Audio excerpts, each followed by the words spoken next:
And Noni Madueke in tonight, and he came in for the injured Saka last minute at Leeds, and he came up with a goal and an assist as well. It's funny, wasn't it, on Saturday at Ellen Road, because that must be the first corner where Arsenal haven't found the goalkeeper all season, and that goalkeeper Carl Darlow chucked it in himself, so extraordinary. Madueke, I really rate this player, Alan Pardew, and I think that for Thomas Tuchel, he's done very well, and he'll be fired up tonight because Chelsea allowed him to go to Arsenal.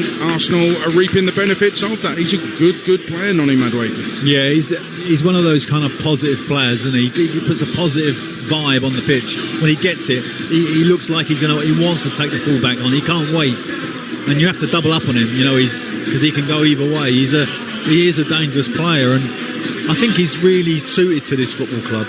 And be interesting to see with Saka a little bit out of form, as we know, in terms of particularly in goal scoring, that it's an opportunity for him.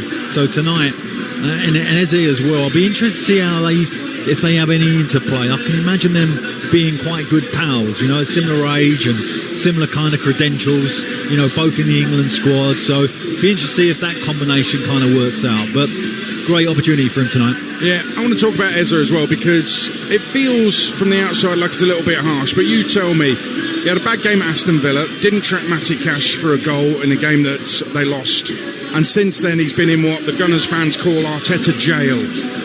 He's not been a regular, and it feels like it's a move that hasn't really worked for him when he was trying to nail down an England spot. Tonight feels like a massive opportunity. Has Arteta been a bit harsh on him, do you think? Well, he's got great options, Arteta, so, let's be honest, if you don't perform, then it's nothing to do with a manager. You've got to deliver when you're on this particular stage. I mean, I think Eze's a great player. I've seen a lot of him. Don't expect him to track anyone. That is not his game. He's not going to be in any football team to do defensive work. What he will do is positional play will be good. He'll be intercepting passes. That will be his defensive work. He'll look after certain players that maybe are trying to orchestrate the game.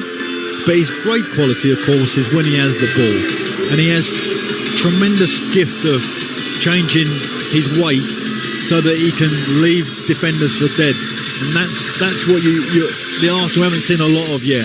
But, he got a hat-trick here, didn't he? So, he's had his moments here where he was the man. So he needs to have one of those nights tonight to kind of as you say, re-engage with the manager. Sometimes players and managers, we fall out, and it'd be nice to be re-engaged. There's nothing wrong with that. Re-engage or get out of Arteta jail. Yeah, exactly. He needs that card. Pass go. Yeah, absolutely right. But do you think then, bearing in mind he could get away without the tracking back at Crystal Palace, because he did so much the other way, he was allowed to be the star of the team. And I'm not saying he didn't do any work, I'm just saying it was a case of give him the ball and he will create some magic. Eberechi Eze. You can't win a title or a Champions League without players who do a lot of work as well as have that star quality. So it's a completely different job for him, isn't it? Well, no, because I can go to the World Club Championship final where Palmer, who doesn't do a great deal of defensive work, Chelsea fans tell you that, won the game for him with his quality, right? So what Eze has to do is a defensive role in the team, but he needs to produce moments. That's what they've paid all the money for, and that's what he can deliver. And if you don't produce those moments, you're not going to stay in the team. So Eze tonight, if I was managing him tonight, I'm just going out there and saying, go on, show me. Go and show me a moment. Give me a moment tonight where it gets me out of my seat. And Eze has got that ability, no doubt. We've just had a fantastic light show. I don't often say that about pre-match light shows, but it was a brilliant one here at the Emirates. Strobe, white lighting, some bright red lighting as well. And these fans are getting very excited, and with good reason as well. It very much looks like they are going to be Premier League champions. They have won every game in the Champions League so far, so you can easily say and back it up, and you'd be correct, they're the best team in England, they're the best team in Europe right now. I've got a question for you, Alan Pardew. If Arsenal win the Premier League and the Champions League, is this a better achievement, a bigger achievement than the Invincible season? Yeah, it's a tough question, that. I don't personally think so, and I don't think that this team is as good as the Invincible team. What if they win all 4 trophies? Well, of course. We'll have to gauge that when they win all 4 trophies. That's a long way to go. What I do know is that big nights like this is what is coming for Arsenal. They've got a lot of big nights coming up, and it's a great feeling when you're in this stadium. Can they now get on a roll?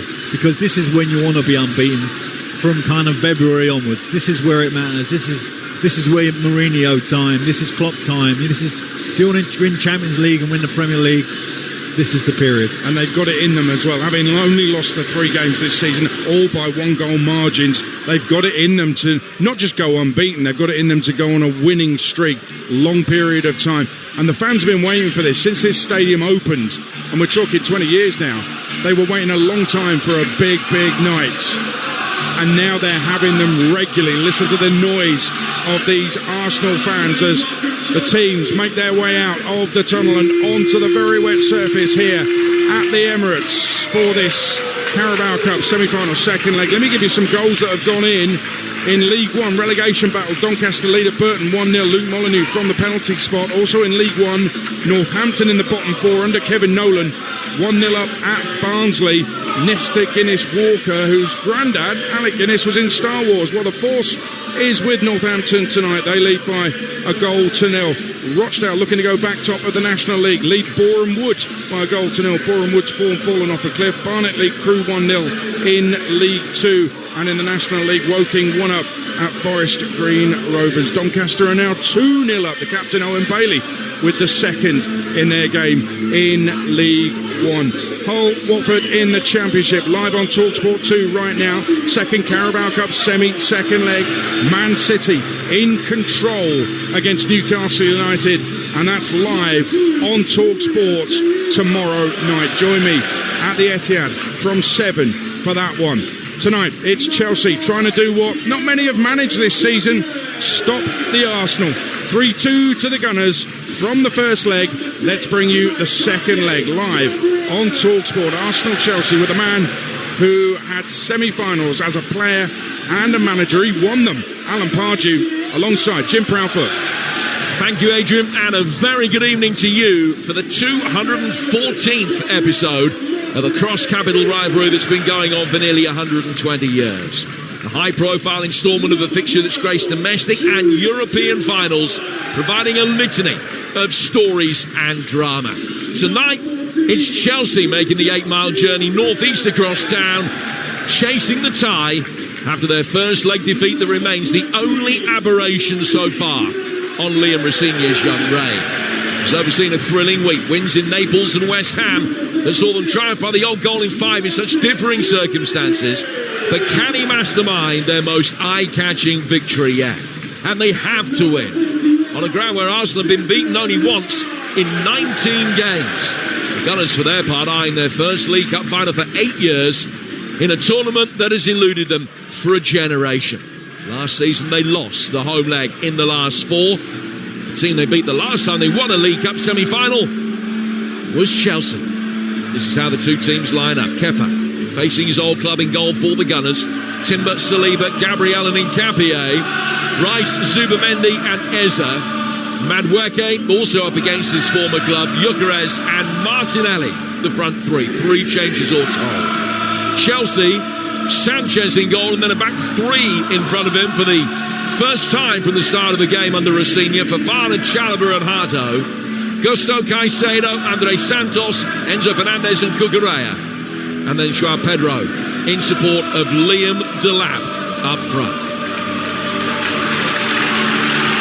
Chelsea players in a huddle inside the centre circle in their famous blue shirts and shorts, white socks. Arsenal in their customary red and white, kicking from left to right towards the clock end on a miserable evening in terms of weather, but boy is there anticipation here.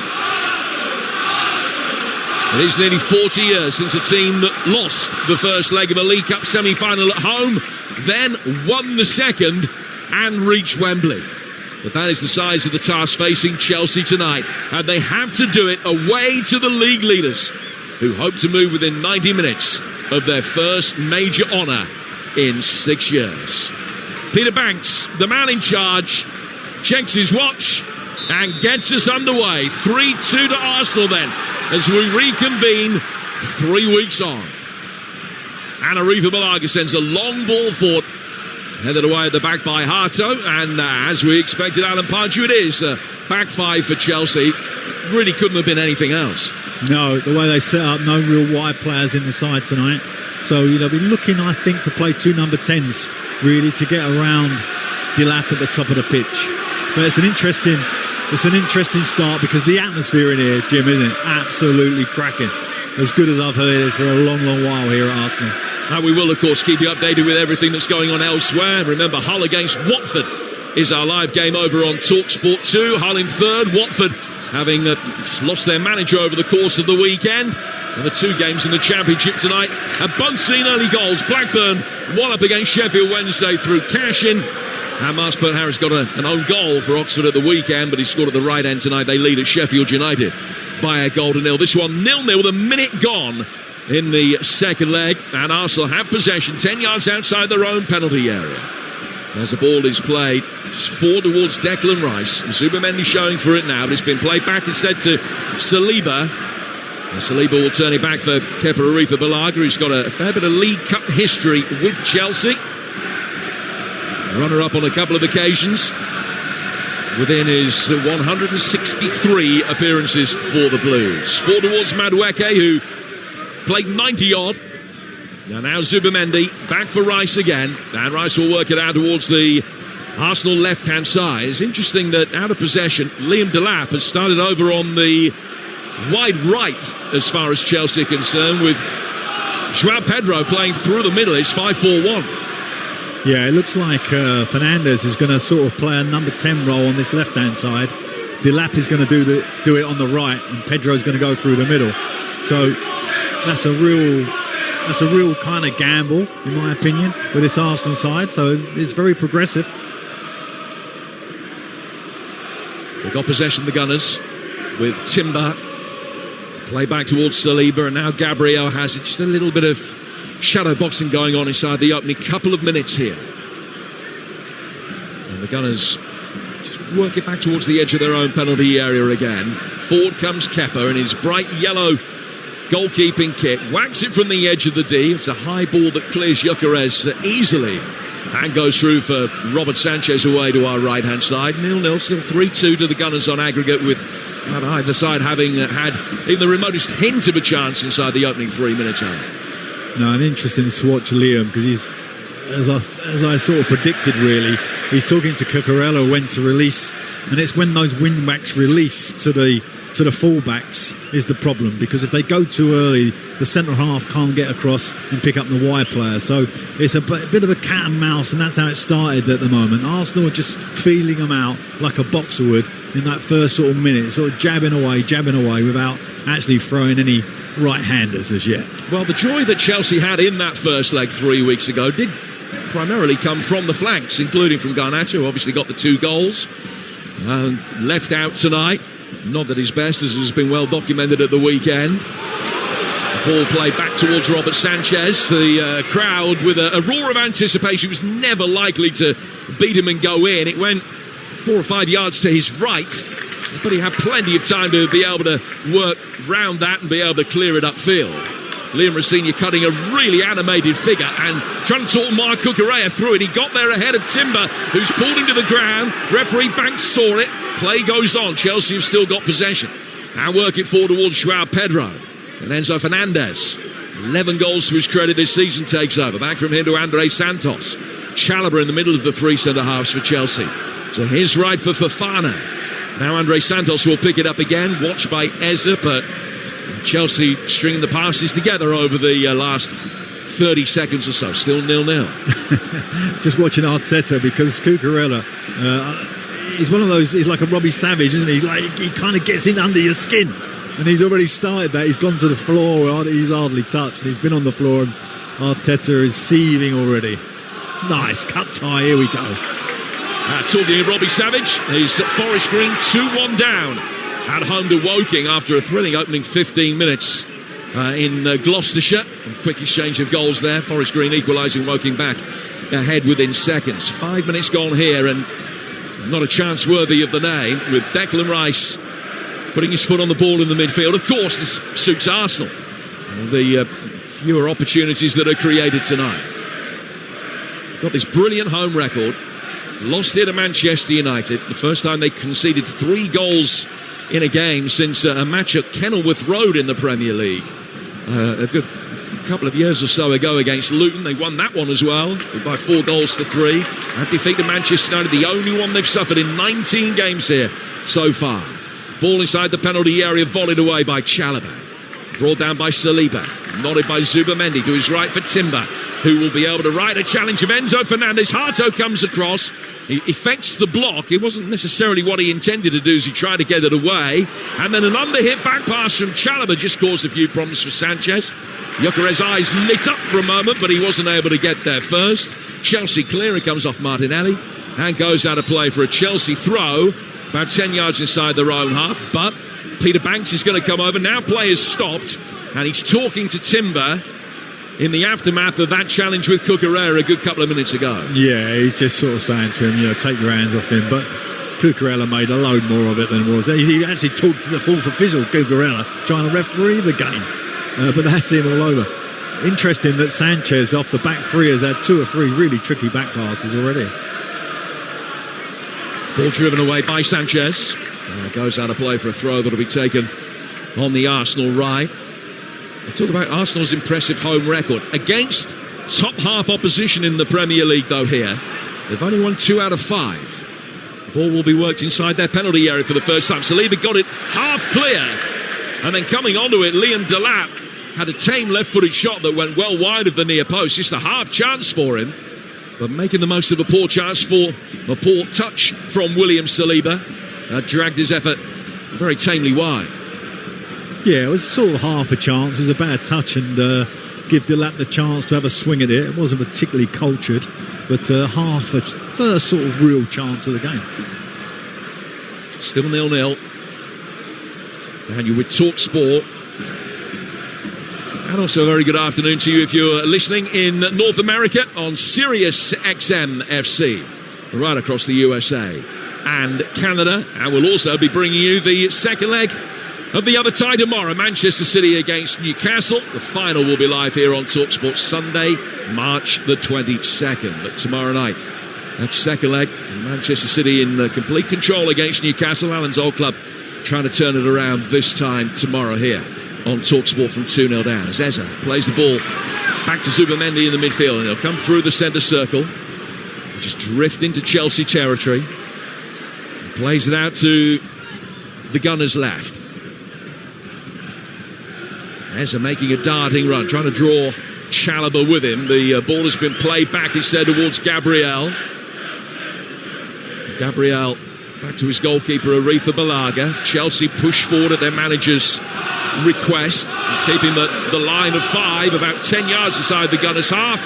And as the ball is worked out of the far touchline, it's drifted straight out of play past Nkapie for a throw that will be taken on the Chelsea right-hand side. 8.5 minutes gone. Arsenal 0, Chelsea 0. Still the Gunners 3-2 up on aggregate. And here is a former Premier League manager, Alan Pardew. Yeah, it's kind of it's a slow start to the game. Not really got going yet. Both teams kind of trying to find their way through the system. Chelsea trying to settle into theirs, and Arsenal trying to sort of probe and try and find out where the spaces are. As he's had a couple of internal passes into the number 10 position, which he could exploit later on if that opens up for him. But at the moment, it's very, very tight, very controlled game. A real kind of chess sort of approach by both sides. Andre Santos wearing 17 for Chelsea. Just lays the ball back for Chalobah. Driven forward again. A little bit of pulling and shoving going on. Joao Pedro looked as though he might have been fouled. Then Enzo works it into his feet. And he's got it towards the edge of the penalty area here. And facing up William Saliba. Twists one way, then the other. Can't get himself into a shooting position. He can't find Cucurella, who drives a low ball in that hits Timber. And then Cucurella ends up on the deck after Noni Madueke came across and went shoulder to shoulder with his old teammate, and the Arsenal fans responding. They love that physicality there from Noni Madueke.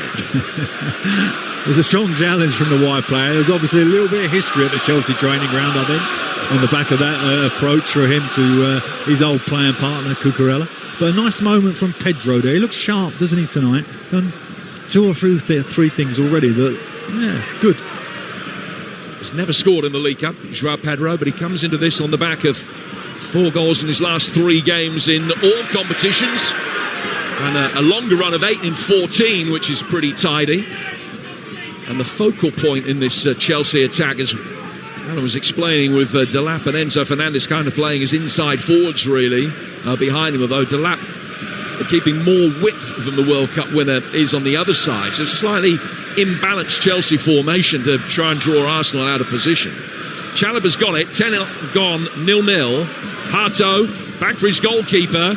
Sanchez wasn't positioned in the penalty area where the Dutchman was expected, but he was still able to get there. And then a long ball is driven forward, and Delap has made a back for Gabriel. And it's a free kick to Arsenal, which is taken quickly. Worked into the feet of Declan Rice.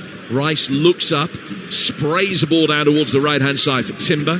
Fall from Timber for Noni Madueke, up against Cucurella again. Fernandez in very strongly. Cucurella picks up the loose ball under pressure from Zubamendi. And Madueke gets back to his feet with a trophy. It's his right yellow boot that he's just picking up and showing to the referee as physical evidence that he was fouled there by Enzo Fernandez. The play goes on, and Chelsea still have it. They take it towards halfway.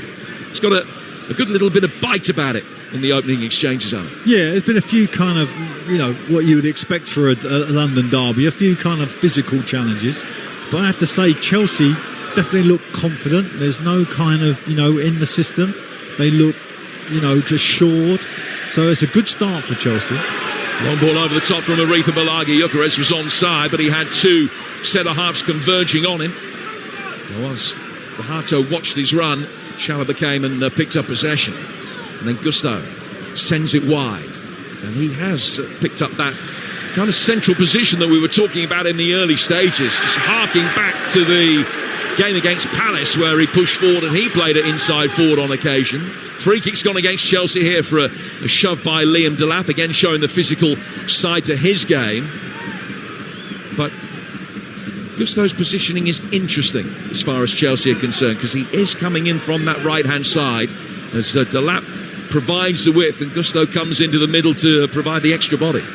Yeah, and I think, if I was Arteta, the key really is Nketiah at left back to drive forward, because it'd be interesting to see, how Delap deals with that. It's not natural for him to go and chase a fullback down, but that's going to have to be part of his criteria tonight. He's going to have to look after the left back. So if he can progress, and they might get some joy down that side, Arsenal.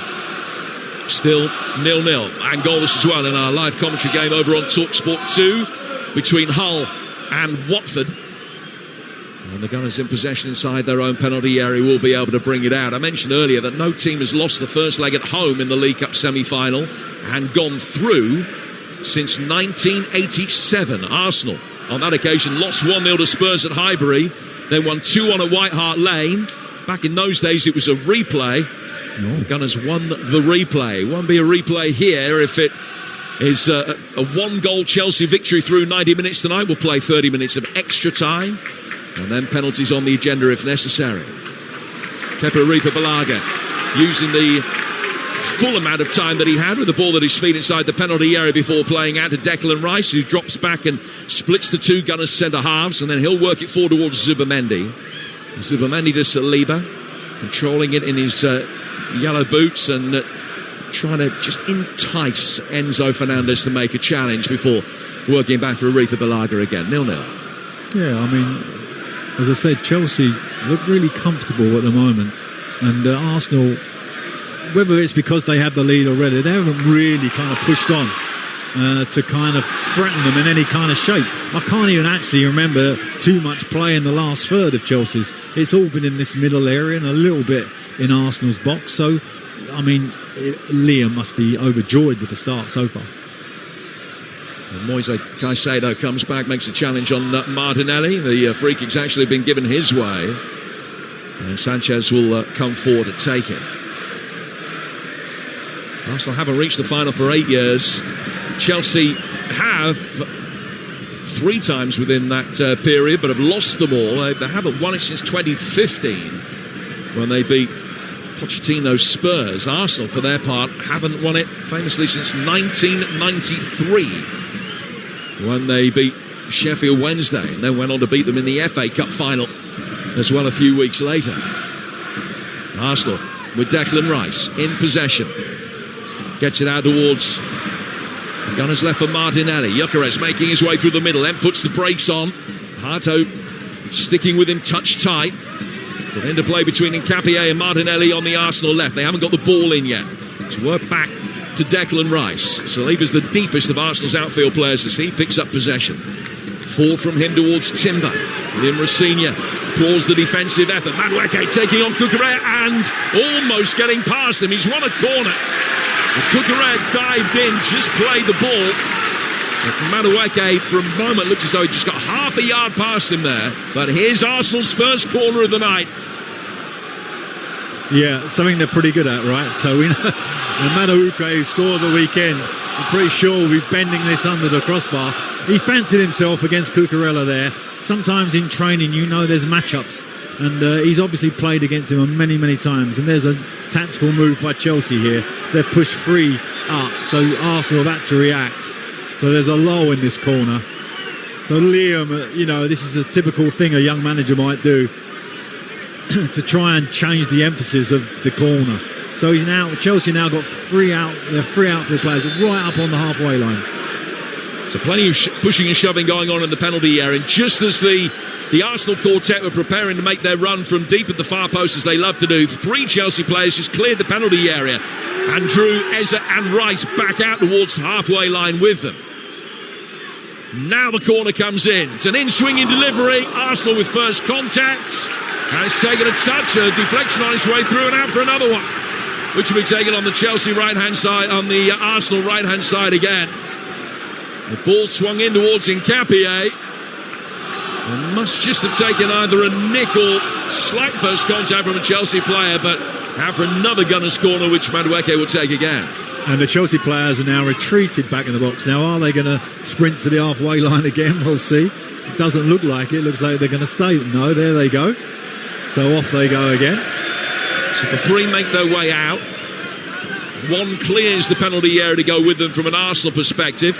Swung in towards the near post. Sanchez threw himself at it. It was cleared from in front of him by Chalobah, who then waves everybody forward. Madueke clipping it down the line for Eze. Nice reverse ball from him. Nkapie, left-footed effort, punched away by Sanchez. And he punched it down almost onto Gabriel's left foot, but he couldn't react quickly enough. It's hit his shin and gone wide. That was excellent from Arsenal, the closest we've come to an opening goal in this second leg. Still 0-0 with the Gunners 1 up on aggregate. Yeah, Arsenal's set play record is fantastic, but second phase, third phase, they're a good side, Arsenal. They keep possession. They kept it well as they combined in a wide area, which I'd like to see him do a little bit more. And I think it was Saliba with a shot. It was a great effort and a great save by Sanchez. So best moment for Arsenal. Ball flicked on now by Madueke, just with the top of his head. He was facing back towards halfway. Threw his dreadlocks at it, flicked it on towards Gyökeres. He's fouled by Hato. And it's a free kick that will be taken by Arsenal about 15 outside the box.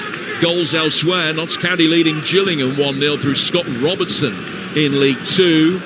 League 1, Barnsley have equalised at home to Northampton with David McGoldrick scoring. And Crewe have levelled it up at Barnet with Owen Lunt. 1-1 there. Great position for Arsenal here. Declan Rice on the ball. And then probably the best player in the Premier League in terms of hitting power and pace on the cross from these positions. So tough one for Chelsea to defend. They're keeping a line right on the edge of the penalty area. Rice clipping it into the space behind them. Sanchez came out. Again, it was dealt with in front of him by Chalobah. Chelsea get it further away, but back out only as far as Rice. Down towards Madueke. Rice, this time receiving a return ball, turns it all the way back inside his own half for William Saliba. William Rossinha soaked to the skin and is... I was going to call it a black donkey jacket. The way that the rain has fallen makes it just sitting on the by the collar, makes it look as though it's a donkey jacket. It'll be the most expensive donkey jacket anyone's ever bought, without a shadow of a doubt. A donkey jacket? Oh, the 1970s. Yeah, well, there's my cultural references all over. Anything after 1979's left me cut high and dry. No one's high and dry here. Ball on the edge of the penalty area with Arsenal. Kepa Arrizabalaga now down towards Declan Rice. Rice getting it forward to the edge of the penalty area. And Capier. Turn back for Kepa Arrizabalaga again. 20 minutes gone. 0-0. Gunners with the better opportunity so far.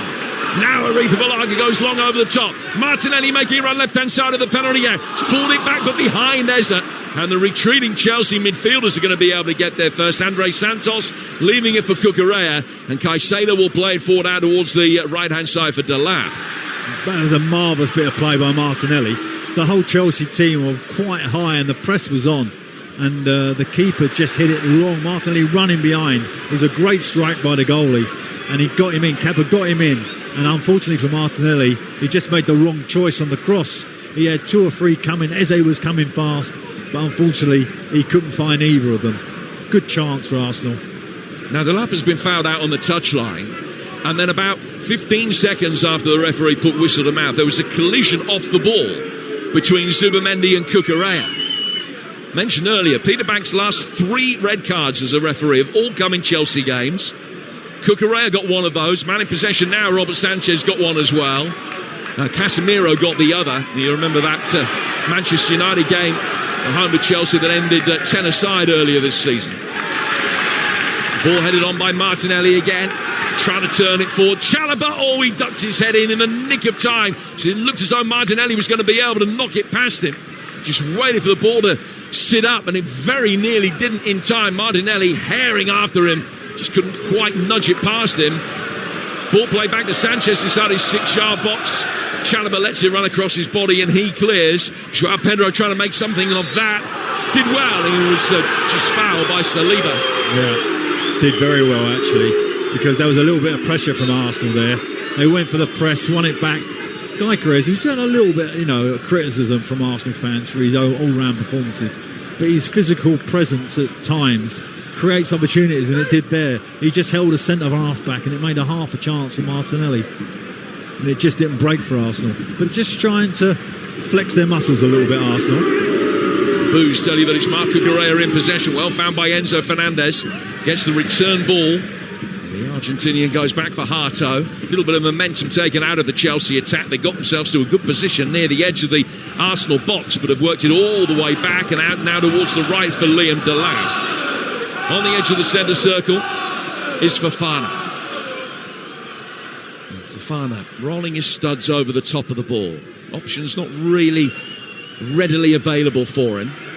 Gusto's made another one of those diagonal runs into an inside forward position. And the Chelsea midfielders just exchanging passes for a moment. Now Chalobah back towards Fofana. As Arsenal push forward and try to engage, then Chelsea did their best to work it past them, but they couldn't find the gap in the midfield. They end up with a throw just past the midway stage of this first half. It's 0-0 here on Talksport and across North America on Sirius XM FC. 3-2 to Arsenal on aggregate. High ball over the top towards Joao Pedro. It's knocked away easily by Saliba, then cleared by Gabriel, and it rolls all the way through towards Robert Sanchez. Very few chances, but boy is it intriguing. Yeah, and Arsenal not really kind of doing any kind of high press. They're waiting in their shape, and then as soon as there's a loose run from Chelsea, they spring a little bit. But there will be times where Chelsea have a lot of possession tonight, I can sense, but not really going anywhere. And obviously the emphasis is on Chelsea to get a goal back. Sanchez clattering another long ball forward. The retreating Gabriel is able to head it away. And then Rice sweeps up with an area pass back for Kepa. It was always safe. Gabriel then is put under instant pressure over on the far touchline by Delap. But he was able to get it away. Zubimendi turning beautifully in the midfield. Brought himself a couple of yards away from Enzo Fernandez. He too has elected to play it back. 25 minutes in at 0-0. Eza, given a little shove by Caicedo.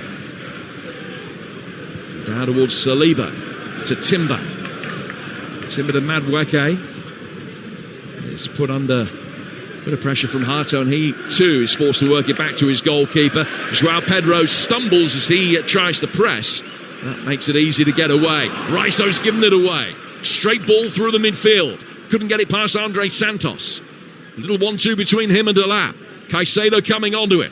Chelsea looking for the aggregate equaliser, yet to have a shot on target with 25 minutes gone. Sanchez forced to make one acrobatic save at the other end. Caicedo, Santos, Fernandez. 15 outside the penalty area. Back from Santos to Caicedo again. Gusto comes and joins in. Play back out towards Delap. Delap trying to take on his man. He's put a low cross in that's deflected off Rice. And Kepa Arrizabalaga hasn't been able to catch it in time to prevent Chelsea winning their first corner of the night, Alan. Yeah, nice bit of play by Chelsea. They're kind of trying to outnumber Arsenal in that midfield area. They kind of bring in Gusto, as you said, from that left-back position. He comes and joins in, makes 4 or 5 midfield players in the centre of the pitch.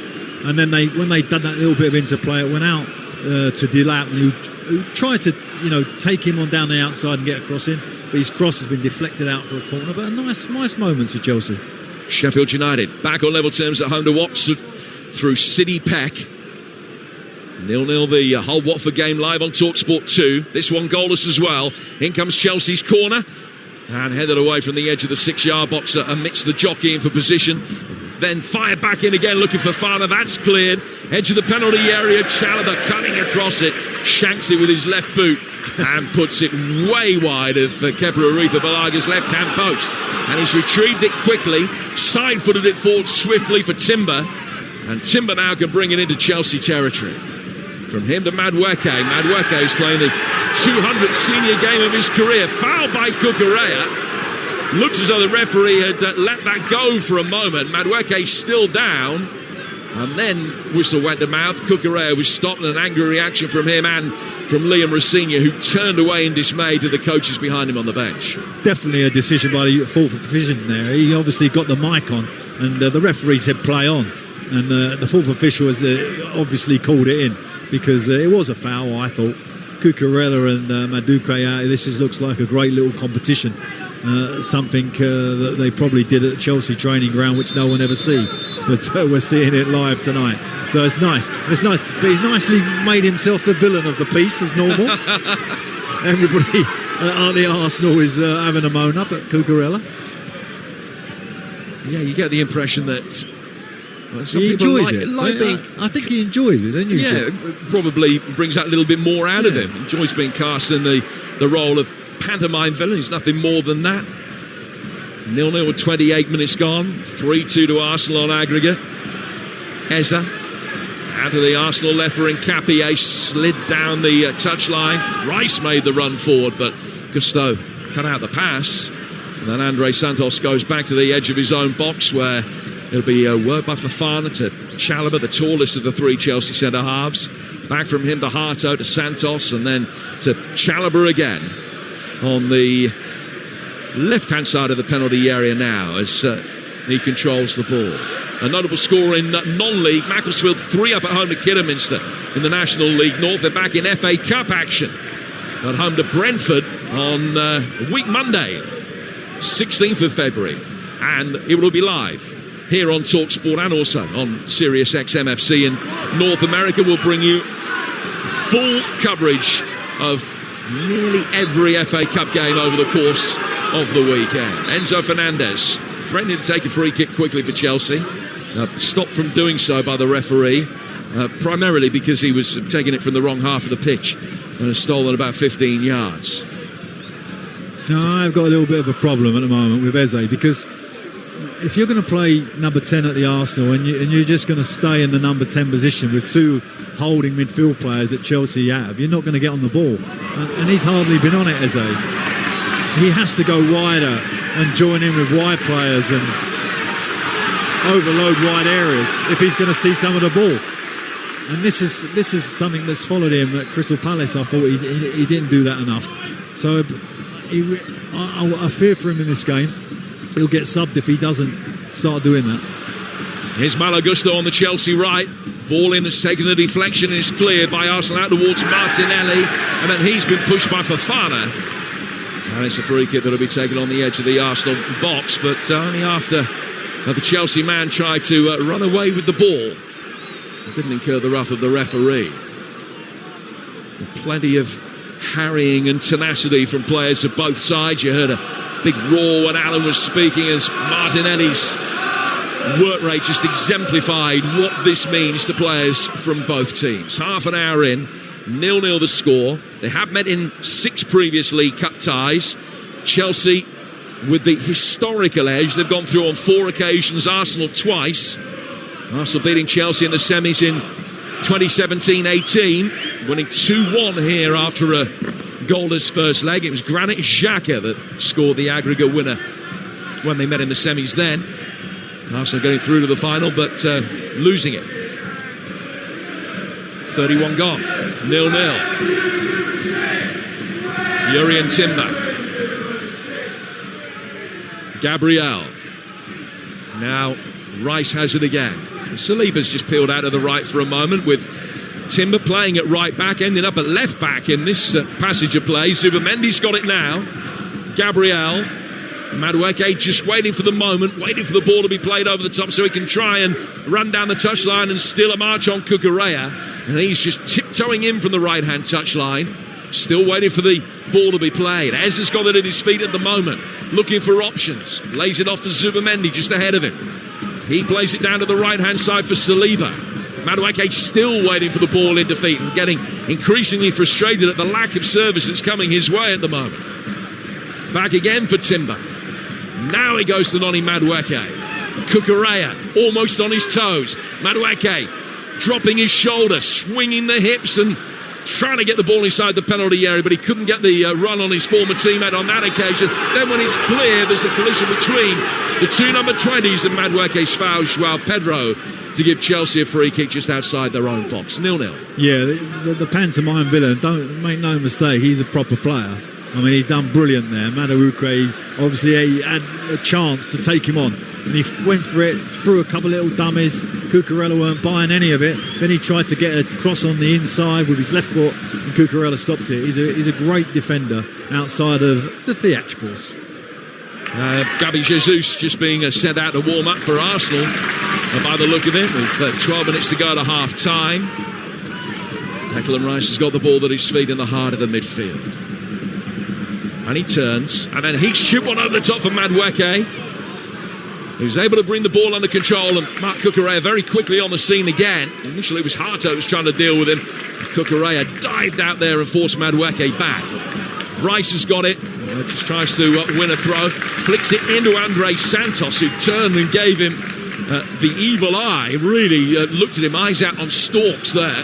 The ball's gone out for a throw that'll be taken by Arsenal's Jurrien Timber, in front of the travelling Chelsea supporters over on the way to our right. The ball is with Saliba.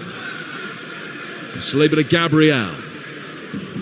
Gabriel's in the centre circle.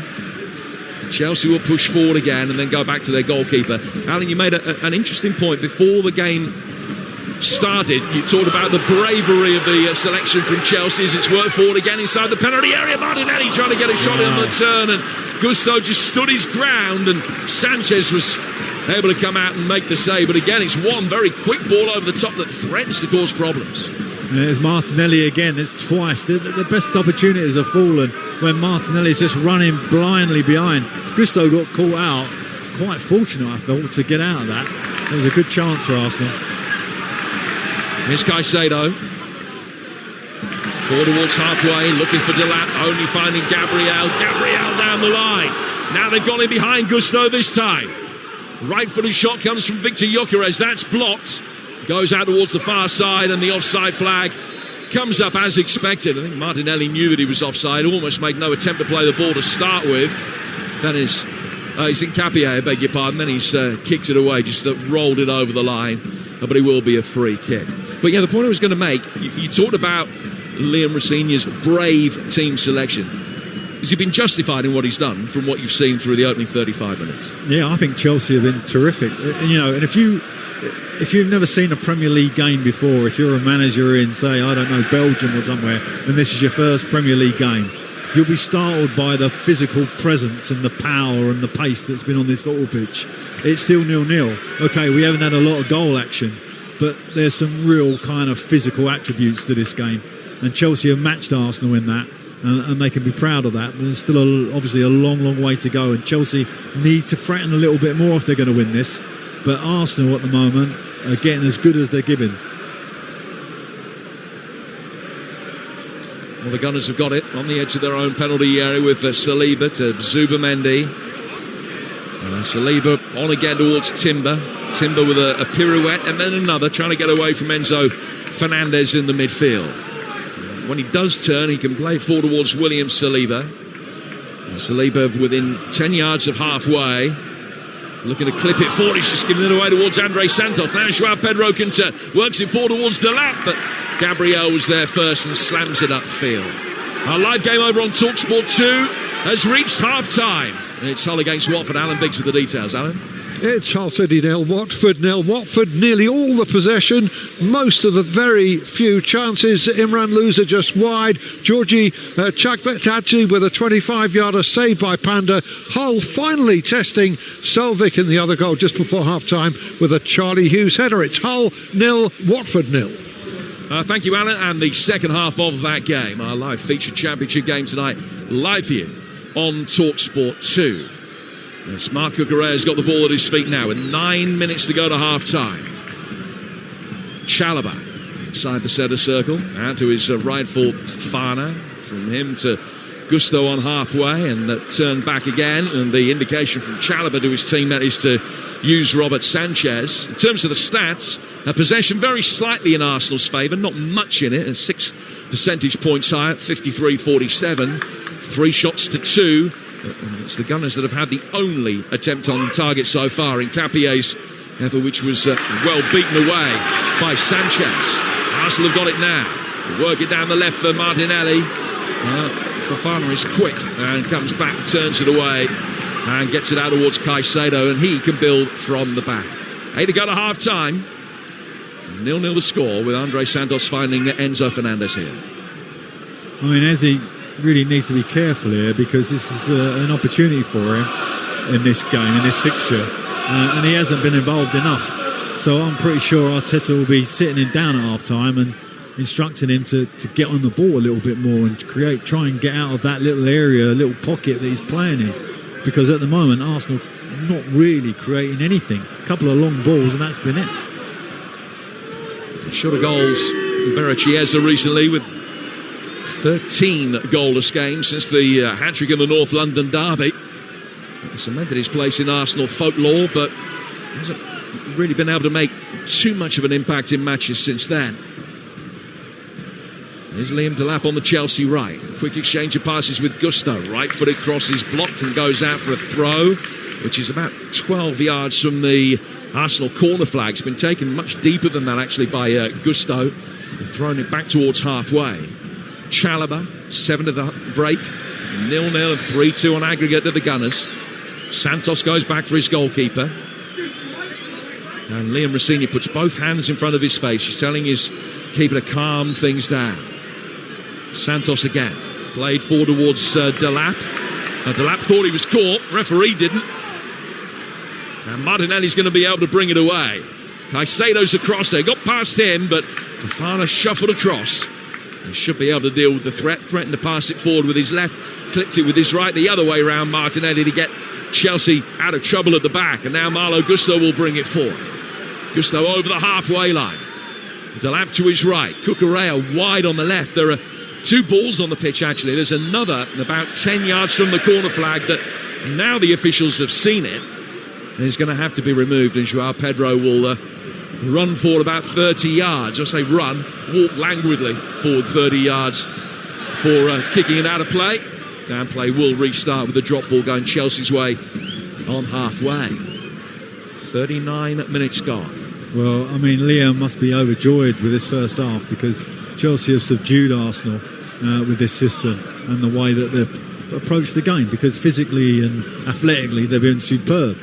They need to show a bit more quality, and the one beauty of this particular game, where it's poised at, is that we do know at some point this game will open up. It might not be for another 20 minutes of the second half, we might get some more of this, but at some point Chelsea are going to have to change and go for it a little bit more. And that is very cat and mouse.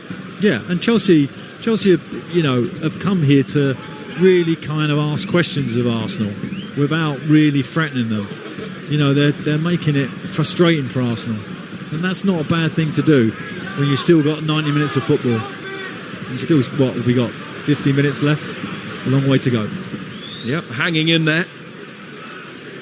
And restricting Arsenal just to the one shot on target through the opening 40 minutes.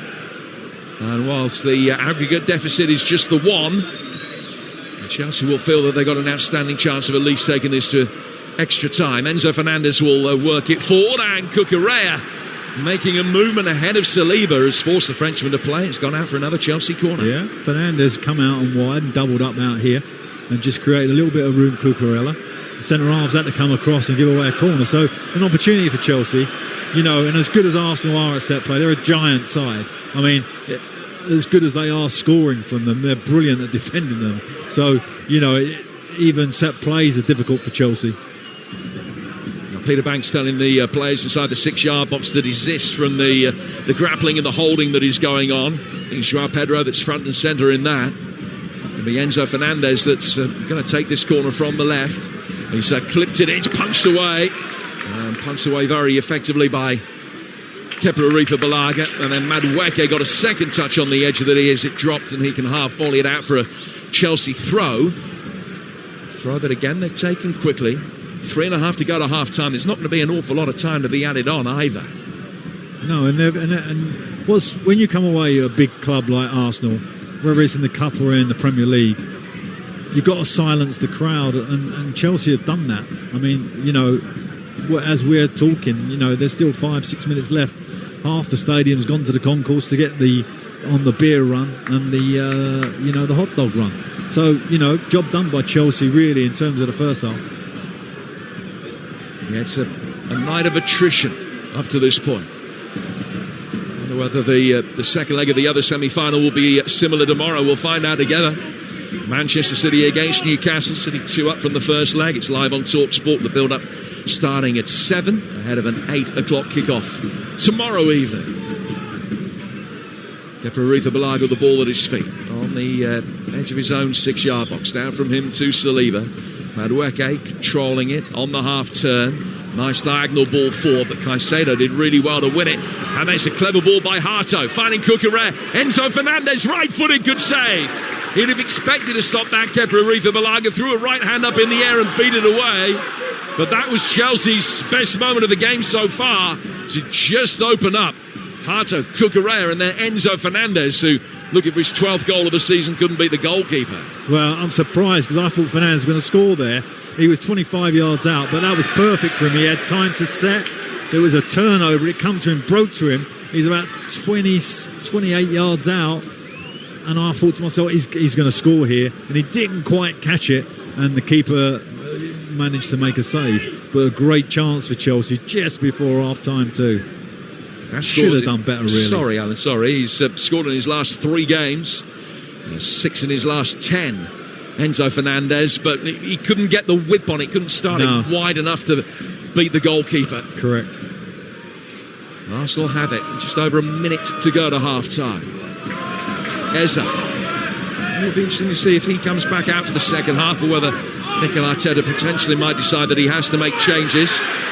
Chelsea thought that they'd won possession back. Joao Pedro has caught his man. No complaints from the Chelsea contingent as a free kick is given Timber's way. Well, they'll take it about 6 or 7 yards inside the Chelsea territory. 0-0 still. Yeah, and sometimes I always used to think, just before I went in half-time, who's been the best players on the pitch? Well, probably Chelsea players. Fofana's been brilliant. I think Pedro's been really, really good. And actually Santos has done really well in his role. Eza trying to get on the end of a straight free kick over the top from Zubimendi. Threw a right foot up in the air and didn't make clean contact. Chelsea will get it forward again with Andre Santos in towards the aforementioned Joao Pedro, who's caught Alan Pardew's eye. 4 from Harto. Enzo Fernandez flicked on by Caicedo. It's a comeback off Rice. What's the decision here from the referee? He's going to free kick Chelsea's way. I think he's going to make this one up. I didn't even know what happened there. Was given a drop ball. No on the shot. And both managers are standing looking at the referee with their arms out. Yeah. And when you've got everybody against you, you know it was probably a decision that not many were expecting. Though we've got one added minute at the end of the first half here on Talksport, and it is still 0-0. Chalobah able to bring the ball out. No pressure on him from Gyökeres, who then comes across lip service at a press. Rice slightly buying into his press a little bit more to stop Sanchez playing an easy ball forward. But Liam Delap's able to pick it up, and he's found Enzo Fernandez. Fernandez out to the Chelsea right, and then turned immediately before playing the ball out towards Harto and worked it the other way. Down it comes for Harto. Caicedo, Santos, Joao Pedro, Cucurella waiting on the left-hand side of the penalty area. Joao Pedro just used him as a decoy for a moment, then plays the pass. Now he goes towards Jarell Harto. Inside the penalty area, he's bounced off Cucurella, though, from Caicedo's pass. And the referee looks at his watch and signals the end of an intriguing first half. 0-0 the score. So Arsenal 45 minutes closer to Wembley.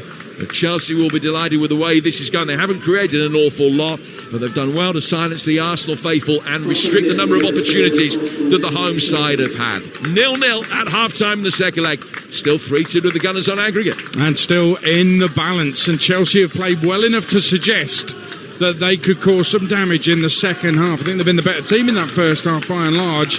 And they're all grouped together, the Chelsea players, before they all make their way off together down the tunnel after the Arsenal players have gone in. And noticeably before the game there was a big huddle in the centre circle from the Chelsea players, and they made sure it lasted longer than the Arsenal huddle, so the Arsenal players were waiting.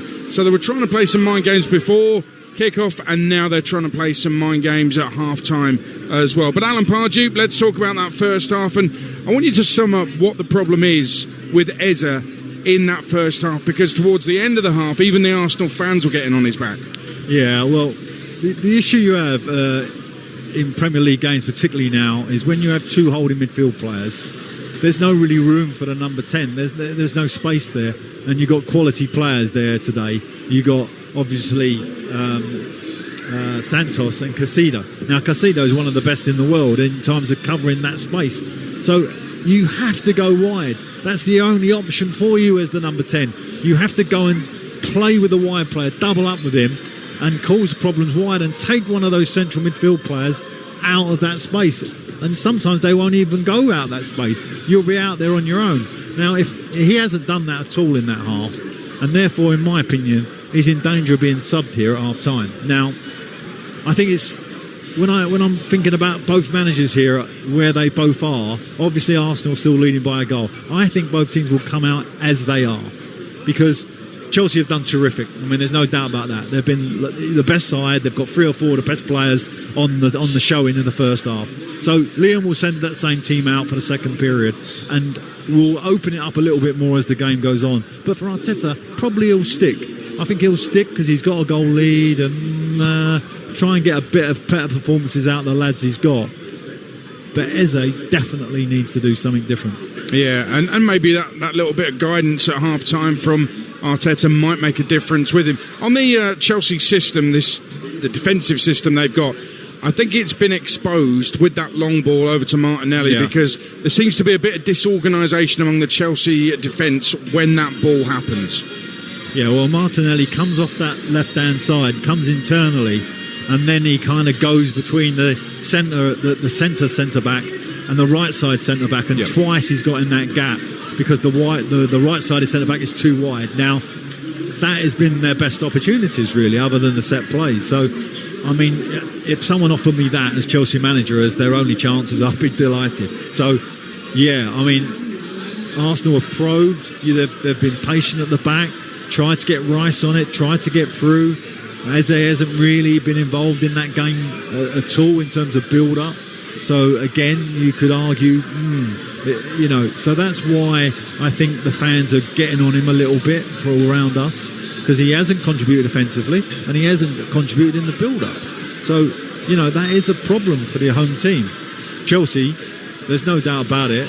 If I was in there, I'd be absolutely delighted with how it's gone, and I'll be saying to them, do exactly the same and let me make changes towards the end if I need to, if we need to go for it. But at the moment, let's keep it tight. We might nick a goal in that first 20 minutes, etc., etc. Psychologically, they got the advantage for this particular game, albeit they're a goal down. Yeah, if that makes sense. In the tie, yeah, absolutely. Yeah. Can we quickly talk about João Pedro? He's got 5 and 5. I mean, he looks a class above everybody else on the pitch tonight. I appreciate there's some really good players out there, but just his movement, his touch, his speed of thought, his speed of feet, he's a joy to watch, isn't he? Yeah, he looks terrific tonight. And, them goals that he's got recently have Jeff took him back to that, when we go back to that World Club Championship, he was terrific. I mean, I was amazed that he was putting those performances in, just coming to the football club. And he's sort of back to that level now tonight. He has definitely been the best player on the football pitch in terms of an offensive player. But there's been a lot of real power on the pitch. There's a lot of power and pace in both teams. And you can see, it's a bit like, like the old London Derbies when there was big physical challenges. It's not like that, but there's a lot of physicality on the pitch. I quite enjoyed it, even though, the goal-mouth action has been limited. Alan Pardew, I agree with you. I've enjoyed it as well, and it is fascinating, and it is still in the balance. Elsewhere, I can tell you in the Scottish Premiership, the leaders Hearts, goalless at St Mirren at half-time, but their centre-half Hearts, Craig Halkett, has been sent off after half an hour. That's their 3rd red card since the turn of the year, Hearts. So they're not doing their title ambitions many favours with that, but St Mirren 0, 10-man Hearts 0. Championship, Blackburn 1 up on Sheffield Wednesday, Hull 0, Watford 0. That's live on Talksport 2, second half getting underway shortly. Sheffield United 1, Oxford 1, Portsmouth Ipswich was postponed earlier. Wimbledon have beaten Port Vale at Vale Park, late goal from Callum Maycock, and Johnny Jackson will be pleased with that, the Wimbledon manager, because they've had a rough time of it since November. The Dons found themselves in relegation trouble, Port Vale at the bottom of the table. Barnsley 1, Northampton Town 1, and Burton 0, Doncaster 2. Early stage in the second half for both of those. League 2, Barnet 1, Crewe 1, Bristol Rovers 0, Walsall 0. Bottom of the table, Harrogate 0, Swindon 0, and Notts County 1, Gillingham 0. And in the National League, Altrincham 0, Morecambe 0, Forest Green Rovers 1, Woking 2. All the goals in the first 15 minutes. And Rochdale heading back top of the table. They lead Bournemouth by 2 goals to 0. Morecambe have just taken the lead at Altrincham. Jim Bentley back in charge at Morecambe this week. Jack Nolan with the goal, but here at the Emirates in the Carabao Cup semi-final, second leg, it's goalless, so the Gunners still have the advantage, but Chelsea have shown they can make things happen here tonight. Second half is going to be very interesting, live on Talksport. Kick off on Talksport with Ladbrokes. 18+gambleaware.org. It's the season for savings with Virgin Media. Get great deals across our smooth, lightning-fast broadband range. Plus, switching is easy. We'll handle everything for you. That's smooth broadband and smooth switching. Smooth.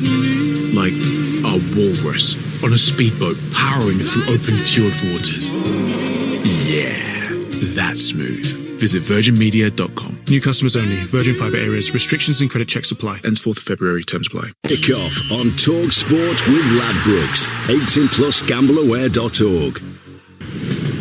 Ticket, please. Thank you. Tickets, please, madam. Sure, let me just... Oh, this jacket's got so many pockets. No rush. Got it on eBay. Vintage, one of a kind. I just need your ticket, madam. Couldn't find it anywhere. Then, ta-da! eBay. Total bargain. That's nice. Oh, thank you. But I still need to see your ticket. Oh, yeah, sure. With great deals on things you love, you can't help but say when it's eBay. Things people love.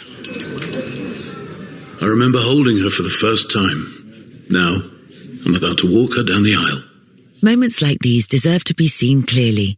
With the Vision Express Eye Care Plan, get 2 pairs from £5.70 a month, including 20% off and an advanced eye test.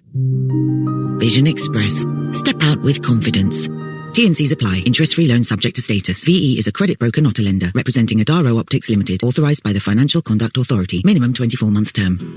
Nobody knows Vegas like BetMGM. and we know just how loud it can get. So sometimes it's important to turn it down or take a break. Because a little pause keeps the fun in play. To find out more about BetMGM's safer gambling tools and how we can support you to keep your play safe, visit the safer gambling area of our app or website. BetMGM. 18 plus, please gamble responsibly. The Arnold Clark Real Sale is ending soon. That means it's your last chance to save in the UK's biggest used car sale.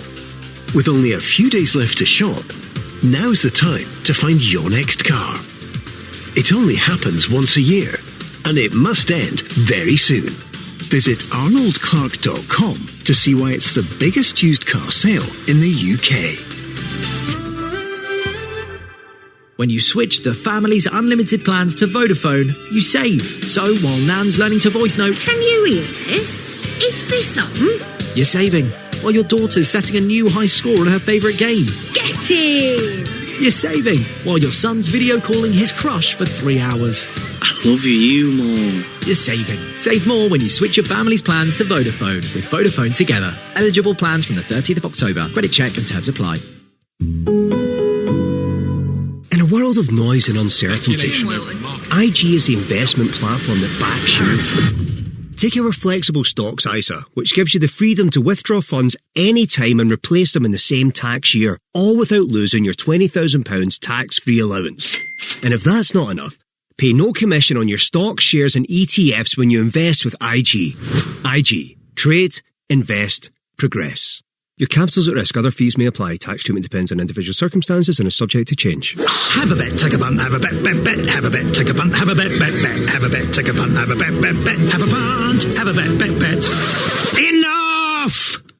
If you feel it's time to take a break from gambling, Talksport Bet have the tools you need. Like time alerts to remind you how long you've been playing. Or self-exclusion. Make sure you're in control of your gambling, not the other way round. Find out more at safergambling.talksportbet.com. King of football commentary. Kick-off live on Talksport. Interesting comment pre-match from Liam Rossini saying he doesn't have a best 11 because of the physical demands of the game. You need a squad.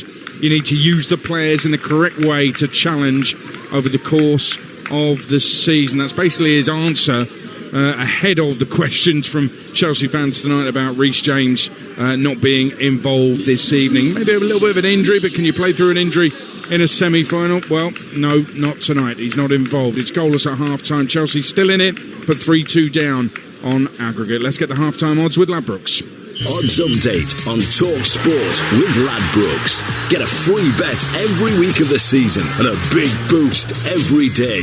That's Ladisfaction. Minimum £5 bet. Conditions apply. 18 plus gambleaware.org. So half-time goalless here at the Emirates. Arsenal are 6-5 to win this leg in 90 minutes. The draw is 8-5. Chelsea are 3-1. Gabriel Martinelli to score anytime, 6-1. João Pedro to score first is 9-1. That's the latest odds with Ladbrokes 18 plus gambleaware.org.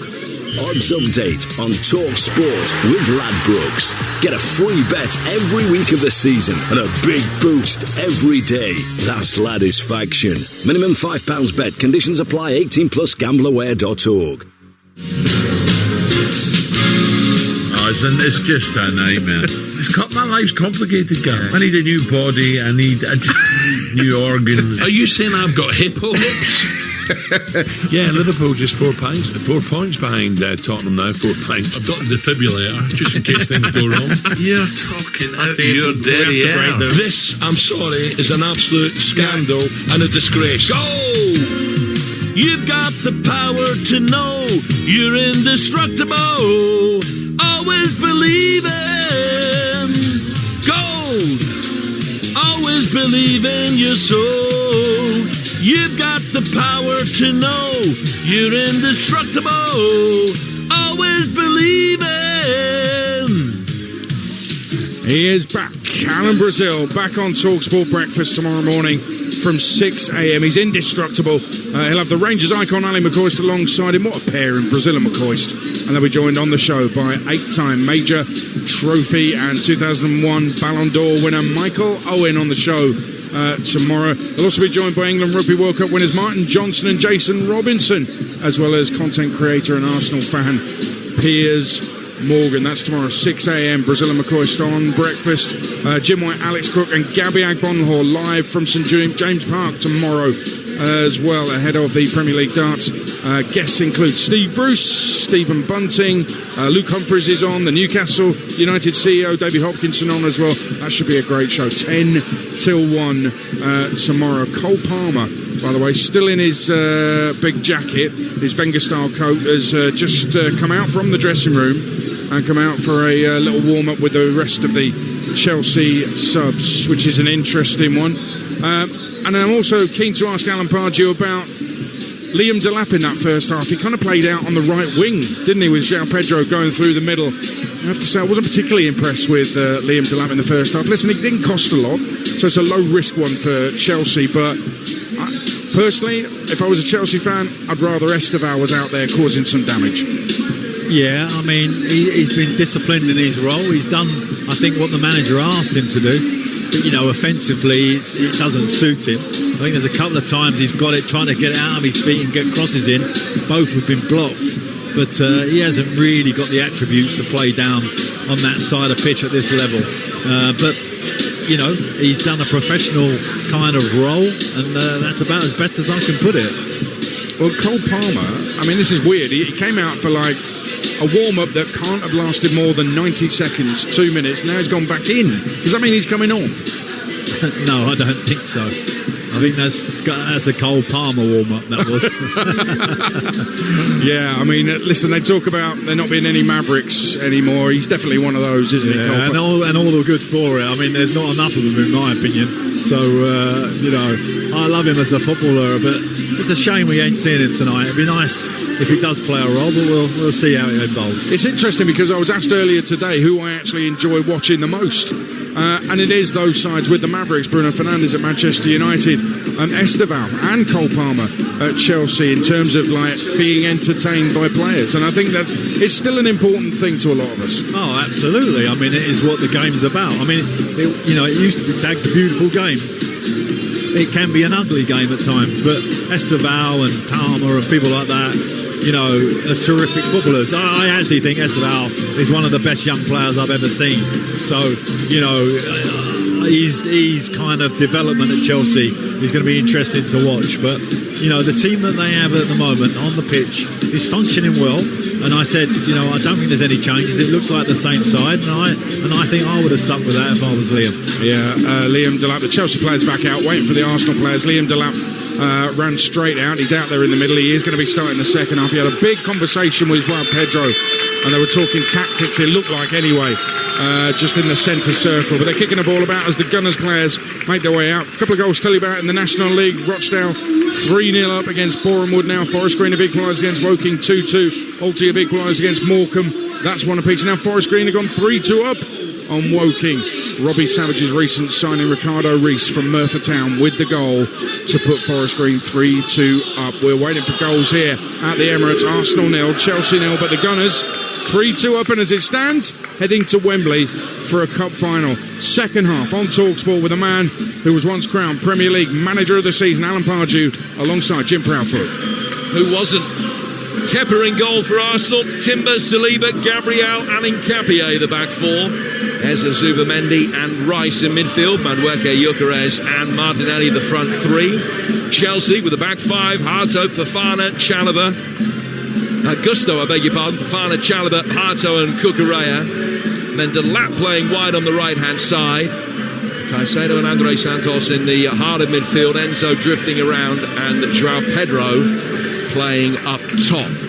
0-0 as we just wait for the start of the second half. Chelsea, blue shirts and shorts, white socks, skewed from left to right. And Arsenal in their famous red and white. And a goalless draw will go down just fine as far as Arsenal are concerned. It would take them to Wembley for the first time in this competition for 8 years. João Pedro running towards the edge of the penalty area, trying to get a shot in, and he won a corner right at the beginning of the second half. He has. Pepe Balaga did his best to stop that deflected effort going out, and all he could do was punch it behind and into the hoardings. So a corner right at the start of the second half, which Enzo will go across to take. 35 seconds in front of that vociferous contingent of travelling West Londoners. And Fernandez spots the ball down. Joao Pedro standing right in front of the goalkeeper. Now players are converging inside the 6-yard box. It's fired in, goalkeeper's lost it for a moment, and then it's blasted just wide. One of the Chelsea players is claiming that he was pulled down inside the 6-yard box. Joao Pedro, there is VAR tonight. It's James Bell having a look at that right ding-dong inside the 6-yard box. Yeah, it was a great ball in. And as you say, there was a lot going on. Kerfuffling and whatever, pushing and whatever. But it seemed to be a half a chance. Couldn't quite see who got it. The cameras we're seeing the replay on were on Delap.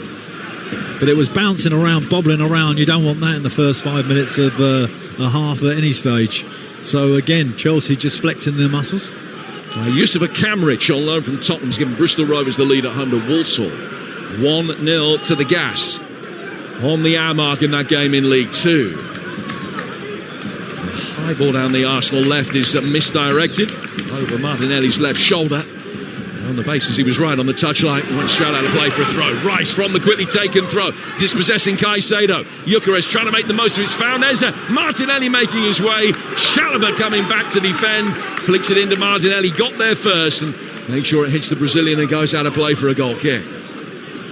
Goal kick that'll be taken away to the left by Robert Sanchez. But that was better from Arsenal's great harrying there by Declan Rice, getting the better of Moise Caicedo just outside the penalty area. Yeah, it's not often Caicedo loses possession there, but great press from Rice and a half a chance. And Eze really should have made a better pass for Martinelli. Cappier is going to take a throw for Arsenal, midway inside the Chelsea half. Chelsea's away record this season in the Premier League, not great.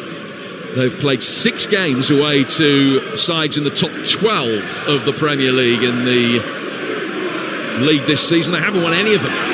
4 draws and 2 defeats. None of those results will be good enough tonight. They have to win here, as you know. Ball played back for Gabriel.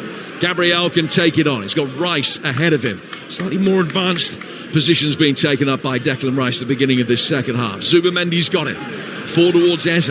Taking the ball on the half turn and able to work it wide for Noni Madueke, whose battle with Cucurella has been great. High ball in towards the far post is too deep for Rice. And that sails through out of play for a goal kick for Sanchez and Chelsea. 49 gone, 0-0. Yeah, and that's what Eze needs to do. He's drifted wide a little bit there, and therefore he's got an easy pass to Madueke, and he took him on, and it was unlucky. A good little crossing, left-footed cross, went all to the far post, but just overhit. Chelsea have scored in all but one of their last 36 games in League and Cup. Not too many signs of a goal from them here. The one exception, incidentally, a 0-0 at Bournemouth back in early December. Arsenal on the front foot again, getting it forward. Gyökeres saw Martinelli making an early run through the middle, and he did everything he could to play it first time into him. He's got a throw out of it, and Capier's taken that. Rice taking it down towards the corner flag. Can't buy a corner off Malo Gusto. It goes out for a throw that Capier will take level with the edge of the box. Back from him to Gabriel. Yeah, you can't help but feel Arsenal got a little bit more energy this start of this second half. Fancy Arteta's had a few light bulb words in there, and they're a little bit sharper, a little bit nippier in their actions. Gabriel's got Rice to his left. He's gone back for Saliba instead.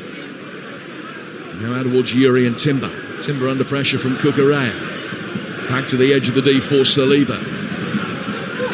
Gabriel looking long. That was a pass that caused Chelsea a few problems in the first half. Gusto got back and dealt with Martinelli's run that time, and then Delap is manhandled by Capier. Play goes on. Caicedo playing it back towards Chalobah. Chalobah's ball forward through the midfield. There's another scramble and tangle of legs in the heart of that midfield battle, which results in Chelsea having a free kick given their way. Arteta letting his feelings known.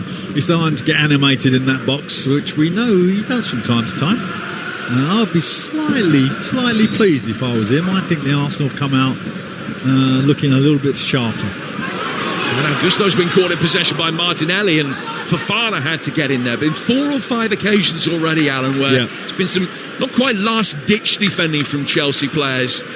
Certainly not in goal-saving situations, but they've been getting to challenges just in the nick of time to stop something very dangerous unfolding. Yeah, and that's only because Arsenal have just been a bit sharper and worked a little bit harder in terms of closing down and speed about it. So, and that sometimes happens after half-time. You can get a nice reaction, and Arsenal looking a lot better. Sanchez gets it forward, down towards the right, where Liam Delap's still stationed. And it's come off him. Nkapie wanted to take the throw quite quickly. Liam Rossini had the ball in his hand and then just moved it across his body to stop Nkapie getting it back off him. And there was a discontent in the crowd. Arsenal again go long down the inside left channel, trying to get Martinelli isolated against Gusto. This time he's got the ball down by the corner flag. By the time he's got it, pushing and shoving going on down there. Nkapie comes and joins in, who was seemingly thrown to the ground by the lap, and the referee says play on. Gabriel steps forward, gets there ahead of João Pedro, but the Brazilians won the ball back. The Chelsea Brazilian, that is, from his international teammate. He's then fouled by Nkapie, and Chelsea get a free kick inside their own half. And Mikel Arteta is making the point to the 4th official, Tom Bramall, in front of us, that there was just a little bit of physical encounter going on down by the corner flag, and he couldn't understand why his side didn't get anything. And now they're eyeball to eyeball on the edge of the technical area. Yeah, Arteta's seething because that was a foul. Delap just dumped the Arsenal player on his back, and Arteta, his normal reaction, he gets away sometimes with murder, in my opinion. But there you go, he got booked this time. He's the first man to have his name taken tonight. Andre Brooks has scored for Sheffield United to put them ahead against Oxford. Sheffield United 2, Oxford 1 at Bramall Lane. Better start of the second half from Arsenal, who've got it again with Rice. And Chelsea haven't been able to string passes together inside the Arsenal territory. Were the Gunners to score the first goal tonight, it clearly wouldn't be impossible for Chelsea, but it would feel as though it was approaching an insurmountable task to score 2 unanswered goals from that point on to take the game to extra time. When you consider that Arsenal this season, when they've scored the first goal in games, have won 25 out of 27. Here's Enzo Fernandez. Zubamendi's putting the pressure on him. It's forced Enzo to go back towards halfway. Can turn really neatly though. Yeah. Get Chelsea going on the front foot again. Yeah, he's so neat in there, isn't he? You can see why he's a major trophy winner. He has that assurance and ability in his technical swing. Outstanding player. Good opportunity for Chelsea. Got a free kick here. 30 yards out on this wide right position. So a good opportunity. Delap was the player that was fouled. And Enzo Fernandez will come across to take it. And I said that if Arsenal were to score the first goal tonight, it would feel as though it would be a very difficult task for Chelsea. If Chelsea were to score first, then everything is right in the balance. It would make for a fascinating and potentially elongated encounter. Fernandez to take a free kick on the Chelsea right. It's just to the right-hand edge of the penalty area and 12 yards adrift of the edge of the box, judging by where the spray's been put down for Martinelli to stand as the one-man wall. 7 blue shirts inside the penalty area, another waiting on the edge of the box. Fernandez clipping it in with pace. It's well headed away by Rice. Comes back out for Harto, blocked well by Eze. And now Arsenal will try and get it forward down there, right with Madueke. Was he fouled by the lap? He was. That'll be a yellow card. And I don't know, every time I watch Delap, he makes one of these challenges that seems a bit unnecessary. Arsenal had half a break on there. I suppose you could excuse him for making that one. but he's so physical. It's almost like he feels like he needs to do it, like to sort of have his game of football is like, I have to have a physical mention of the game. Well, he's the first player to have his name taken. Mikel Arteta's already in the book. Delap booked for a fourth time this season. He's had a red card as well in this competition, actually, against Wolves back in round 4. Chelsea calling for both Estevao and Palmer to come back from their warm-up. The young Brazilian's going to take his bib off, so he will be coming on pretty much straight away. Palmer, likewise, thought he was going to sit down actually, but likewise he is also getting ready for action. So double change is imminent. Arifa Balaga with the ball at his feet for Arsenal, under pressure, gets it out, firstly to Rice, then to Saliba. An attempt to wrestle Saliba to the ground didn't come off, and he can now venture forward 40, 50 yards, everything ahead of him. Gets it out towards the right for Madueke. Madueke turning inside the penalty, a left-footed ball swung in, and Sanchez is able to catch it. Still 0-0 with 11 gone in the second half.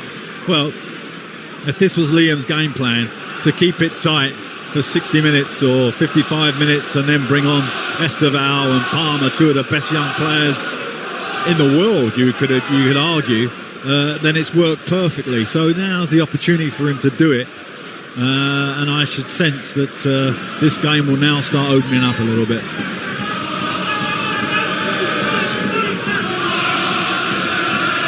Chelsea look long. Joao Pedro chases. The ball just runs through inside the penalty area, and Arifa Balaga will just stop it before it goes over the line for a goal kick. Palmer has got his manager's arm around his shoulder. He's giving him final instructions. Estevao being spoken to as well. He's been on personal leave, Estevao. Liam Rossini absolutely delighted with the players' attitude to be back and in contention for some minutes tonight. Another free kick goes Arsenal's way, still inside their own half. The Chelsea double change is imminent, but it's not going to happen just yet. Be interesting to see if he changes shape, because obviously Palmer and Estevao could be straight swaps, but I don't think Fernandes will come off the pitch. So it'll be interesting to see what he does. So should he, or would you, change the shape here and go back to a 4? Well, if he works on the shape, I would stick with it. But, he might have had this planned, that this was going to happen in 65 minutes and there'll be a change of shape. We'll know straight away, as soon as they step on the pitch, what he's doing. But, in terms of the setup that he done, he definitely has frustrated Arsenal and give them so little chances. So here we go. The subs are coming on now. We'll soon find out. Northampton have equalised at Barnsley in League One through Max Dyche, 2-2 at Oakwell. And Burton 1, Doncaster 2. The Brewers have got one back through Kieran Lofthouse. They've got West Ham in the Cup week on Saturday. That's the early game, Saturday lunchtime, and we'll bring you that one on Talksport as part of our FA Cup weekend. It'll also be live right here across the USA and Canada on Sirius XM FC as well. Well, Chelsea are going to make this double change. I think they'll make a treble change, Jim, because I think Gusto has gone down, and I think he's going to have to make a defensive change too. And fourth official Tom Bramall is across, having a word with Palmer and Estevao.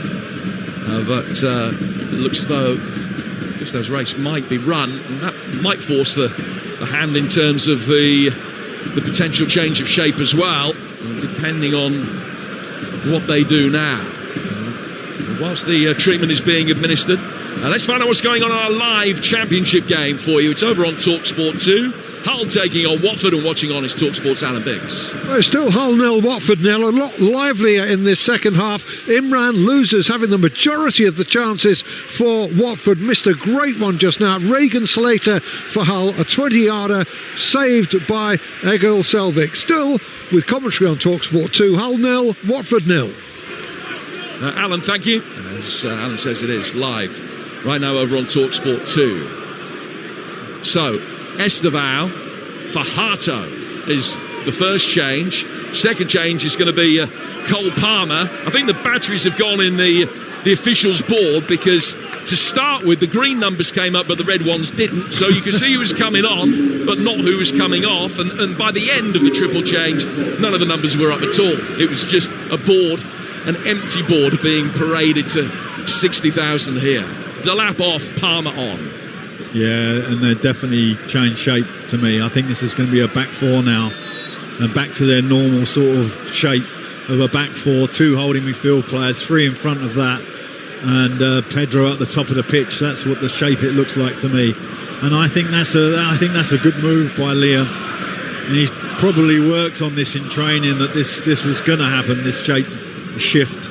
So we'll see if it can open up the game now. One thing I'll tell you what has happened is that Chelsea have taken a lot of height off the pitch, and they're going to be vulnerable at set plays.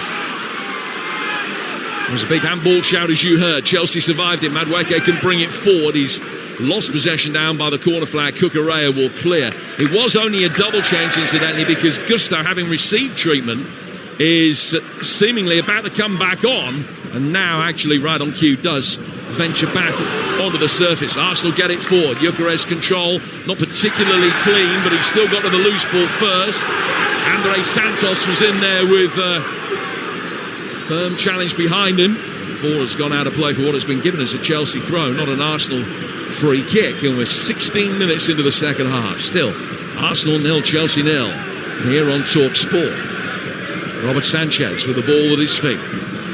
Plenty of late drama in the first leg. Will it be the same story here? 8 miles across town, 3 weeks on. Fofana with the ball back to Sanchez that he didn't want, as Gyökeres was putting the pressure on him, and he very quickly cleared. Rob Sanchez had a big League Cup meeting early in his career, a big League Cup moment early in his career. He's part of the Rochdale side that held Manchester United and took them to penalties at Old Trafford a few years ago. He was a loan spell very early in his career at the Dale from Brighton. Firmly established with Chelsea now. It's Fernandez plays the ball down to the Chelsea right-hand side for Marlo. Gusto looks okay. He's renewing his acquaintance here with Piero Incapia. He's in. He's got it inside the penalty area, and he very nearly was able to turn back away from Incapia, who got his shin to it to put it out of play for a corner. Yeah, he made a run on the inside of the fullback. The pass was perfect, and his touch just let him down. His touch took him back to the defender, and the defender cleared it for a corner. But Chelsea definitely got a much more offensive side on the pitch now. I cannot see this game ending 0-0. We'll get a goal here, Jim. Will it come from this? Enzo Fernandez to take the corner. Chelsea's first of the second half. Gusto making his way in towards the near post, looking for a flick on. It's bypassed him. Arsenal can't get it clear particularly effectively, and then Cucurella with a dipping effort. It didn't dip in time. It cleared the bar by 2.5 feet. Goes out of play for a goal kick that'll be taken by Aretha Balaga. Played 18 minutes in the second half, still 0-0 on the night. 3-2 to Arsenal on aggregate. Chelsea last beat Arsenal in the semi-finals of this competition in 97-98. They lost the first leg of that one 2-1 at Highbury, and then won 3-1 at Stamford Bridge. It was Dan Petrescu that scored the aggregate winner in semi-finals of the competition 28 years ago. That was the last time that Chelsea knocked Arsenal out of it. He weren't a bad player, was he? Dan Petrescu, great player. But this looks a really well-balanced team now. I like the look of it. You know, the four at the back. Fofana has been brilliant. He's now there with Chalobah. Gusto at right back. Cucurella at left back. Then you've got Casido and Fernandez and Santos in the midfield, and Palmer out here, sort of playing on the right hand side, but as a number 10 as well, and they're trying to create some moments. And he's flicked it forward for Enzo. Now to Estevao inside the penalty area, wriggling. The right-footed shot comes in, and Aretha Balaga had a nervy look over his shoulder for a moment, but he did clear the bar easily enough from Enzo Fernandez's effort. But since the double change, Chelsea getting more possession, they're getting it in better areas, they're looking much more potent as well. Yeah, and it's it's a hard one for mentally for the Arsenal players, because obviously you've got a goal lead. You know they've changed to a different system. You know they've got a more offensive team. You're not quite sure where to go. It's a nice balance, the game. Gyökeres just got a bang on the back of the head as it was cleared past him by Chalobah. Rifa Balaga then swiftly has the ball at his feet. The senior races out from his bench with extravagant hand gestures, just telling his players to put a little bit more injection into the press, and in doing so they forced an Arsenal error, and it's a Chelsea throw near the edge of the Gunners' box. Still goalless with the midway point of the second half of this second leg. Not too far ahead of us here on Talksport. Caicedo away from Gyökeres, Palmer making a run. João Pedro couldn't flick it into his path, and again he's claiming, perhaps with some justification, that he was pulled down there. The referee says no, he's let plenty go tonight, Peter Banks. Declan Rice back inside his box. Gabriel has it now. João Pedro doesn't lead the press, so Gabriel has got seemingly all the time in the world just to saunter out of the penalty area, and now as soon as he does so, João Pedro puts the pressure on. No foul by one Brazilian on the other, and then similarly there's a collision between the pair of them. This time João Pedro goes down, tumbled inside the box. Didn't appear to be an awful lot in that either, and Gabriel is not happy at the way João Pedro went to ground there. Yeah, and I think this game is like an interesting sort of scenario now, because Arteta's criticism, the criticism of Arteta is it's too conservative with this team. You know, they rely on set plays, it's a little bit staid at times. And Chelsea have come here and now second half really opened it up, really put an offensive team on. And I can see this crowd will change a little bit unless Arteta makes a change or two, because at the moment Chelsea definitely got the upper hand. 0-0 in the 68th minute. Now the Gunners have got it. They can bring it forward towards the edge of the Chelsea penalty area. Ball thrashed inside the penalty area. It's a slightly unorthodox defensive header which falls in Capia's way. He's clipped it in. Sanchez with great anticipation comes out, hands above his head, catches it on the edge of the 6-yard box, bowls it out for Chelsea to get going again. And they can very quickly venture forward towards Estevan. Back from him to Andre Santos. Now clipped aerially down towards Malo Gusto. And Gusto just poking it down the line. Did keep it in, and then got past Nkapie. Gusto then goes to ground. Nkapie leans over and tries to physically haul him back to his feet. And Gusto gets a yellow card for diving. Yeah, it was definitely a dive. And a deserved yellow card. But, you know, Chelsea got the upper hand here, and as expected, Arteta's had to make an offensive change here, because he can probably feel that the game is just getting away from him a little bit. Be interested to see who comes off. Well, it's Kai Havertz that's coming on, and it is going to be Victor Gyökeres who will make way. So Havertz for Gyökeres. There were a few options as to exactly how he might reshuffle things. Trossard's coming on as well, and Trossard is going to be replacing Noni Madueke. So a double change being made by Arsenal. Yeah, and I would have made changes. I'm not sure I'd have made those changes. So I think Madueke's looked okay actually, but he's going to go for something different. He'll probably not play as wide, and I don't think that might be something that Arsenal might try and kind of overload the central midfield area now. They could get an advantage in there, because Chelsea obviously are playing now with two wide players up the top of the pitch. So nicely balanced. Let's see what happens. Sheffield United 3, Oxford 1 in the Championship. Chido Obene has scored that, the Irish international. Swindon leading at Harrogate. Harrogate really struggling at the moment. And a goal down at home to high-flying Swindon, as Gusto clears from the edge of his own penalty area, high up in the air. Cucurella comes to meet that. Rice then tries to head it on. Leandro Trossard will bring the ball down. His first chance to shine. But Havertz making his way into the penalty area, looks for Nkapie, who nearly wins a corner. And it is going to be a throw down by the corner flag away to our left. 20 minutes to go. You can make a case for anything happening from here. Yeah, there's a lot of changes. There's a lot going on really in this game. But as yet, we haven't really had a great big chance, have we? We've had a few shots from outside the box, but we still really haven't had a big moment yet. Urian Timber turns, gets away from Esteval. Cucurella's won it back. I think it's the initial challenge from Esteval that the referee's going to punish here, and he gets a yellow card. And now they're coming out with regularity. Esteval, the latest player caution. Yeah, I'm not so sure it was that bad, to be honest. There's only, just sometimes in Premier League and in these games at this level, just the slightest foul can get you a yellow card. It's quite frustrating. He's held him a little bit. I suppose it's barely a yellow card. But Esteval, that's not his game.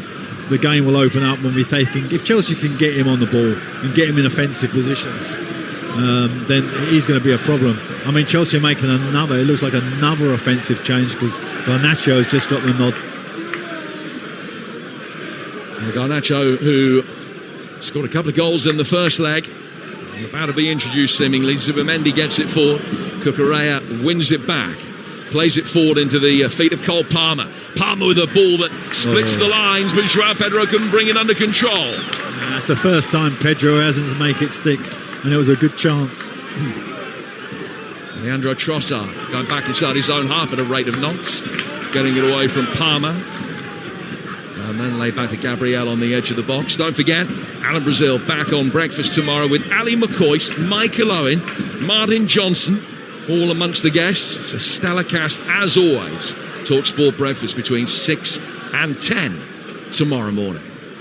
Reacting to Arsenal or Chelsea going through. At the moment, it's Arsenal, but Chelsea will be heartened at the foundations that they built here. Still much more than a puncher's chance of being able to take this to extra time. Garnacho receiving his final instructions is going to be on in a moment. That'll be Chelsea's third change. Ball out of place, goal kick. Will be taken away to the left-hand side by Rob Sanchez. I mean, the only player I think he can take off is Santos and play with two central midfield players.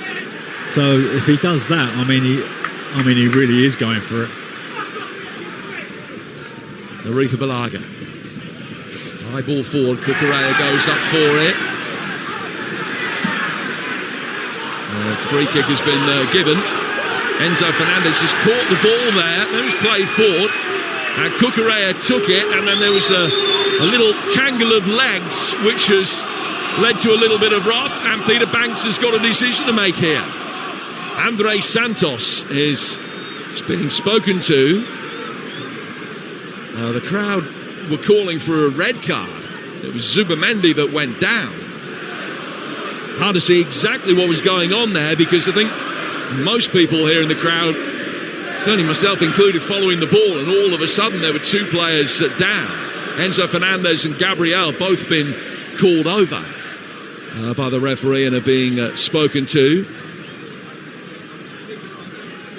Let's calm it down, guys. It's a great semi-final. Let's not get anyone sent off. That'd be the chit-chat there. Let's get on with it. I think the message is going to be heeded. The play will restart with the Chelsea free kick. They're not happy because they won that free kick. They took it quickly and got themselves into a good position before the contretemps. Now the numbers are working again, I'm glad to say. And the green 49 of Garnacho is alongside a red 17 for Andre Santos. So they've done exactly what you anticipated they would do. And they're really turning the screw here, Chelsea. Yeah, they are. And I think, Garnacho is now going to go on the left. Esteval's come over here on the right, and now Palmer's in the 10. So they've got probably the strongest offensive lineup they could have on the pitch. So you could never criticise Liam for not going for it if you're a Chelsea fan. He's got it all going on here. Sanchez plays it forward. Gusto at right back in a 4-2-3-1 now. They started with a back three. Esteval to Palmer. Palmer clipping it forward, getting it back from Joao Pedro. Great challenge from his England teammate Declan Rice to win it back. Palmer's done really well then to win it back again. Rice calms things down and goes back to his goalkeeper and puts it straight up the left-hand touchline. Goes out of play for a throw that will be taken on the Chelsea right with 15 highly intriguing minutes to go. Yeah, great to see two England players right in contrast there. You had Rice with his defensive abilities and Palmer trying to twist and turn on him. It was great to see. Gusto with ball in hand. Throws it forward towards Estevan. Capier just giving him a little shove. Zubamendi comes in and does what he does so well. Disrupts the play, wins it back, gets it forward.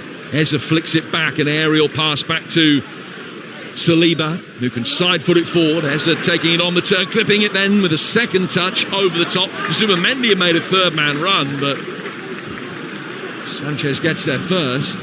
Mops up on the edge of his own penalty area. Chelsea, remember, have to score. Throwing everything at it to do exactly that.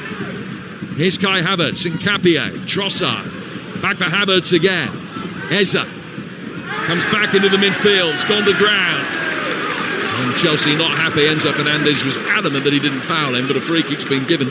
Central area, but right at the limit of shooting. I don't think they will. It's 20 outside the box. Yeah, and you know, with the setup Chelsea have put on the pitch, if Eze, this is an important 15 minutes for Eze, because obviously the game's been tight. Chelsea have been very structured. They're not so structured now, and he needs to make something happen in this game, and there'll be opportunities for him. So it's really nicely poised. Free kick now. What is that? 35 yards, Jim, for Arsenal. Yeah, Declan Rice is just going to tease this in, I'm sure. I mean, don't get me wrong, he's got previous. That's Real Madrid at that end of the ground, but can't see it going for goal. And indeed, all he's done is side-footed out of the left-hand touchline for Trossard. He can't beat Gusto to get a cross in. Oh, it falls back Rice's way. Rice, Zubamendi, clipped in deep, headed towards goal. Has hit Cucurella. What did it hit? Big appeals that it hit an arm. And the VAR will be having a look at it. Play continues for now. Stops now, though, because Gusto has lent into Trossard and fouled him. And it is going to be a free kick, which will be taken by Arsenal near halfway. Is the referee going to let them take it immediately, or is the VAR still having a look at how Marc Cucurella blocked that header from Gabriel? You can look all he wants, hit his head. Well, I mean, Gabriel can't have put it anywhere else. He's headed it straight at Cucurella's head. So there's no doubt that there's no handball involved. Still, but they should have scored. I mean, that was Arsenal's best chance. 12 minutes to go. Still 0-0 on the night, which makes it sound like a bit of a damp squib. It's been anything but. Not too much in the way of clear-cut goal-scoring opportunity, but with the game so precariously poised after that first leg, and with the way that it has developed as a tactical battle, it's been absolutely fascinating. Joao Pedro, Palmer getting it forward, Esteban.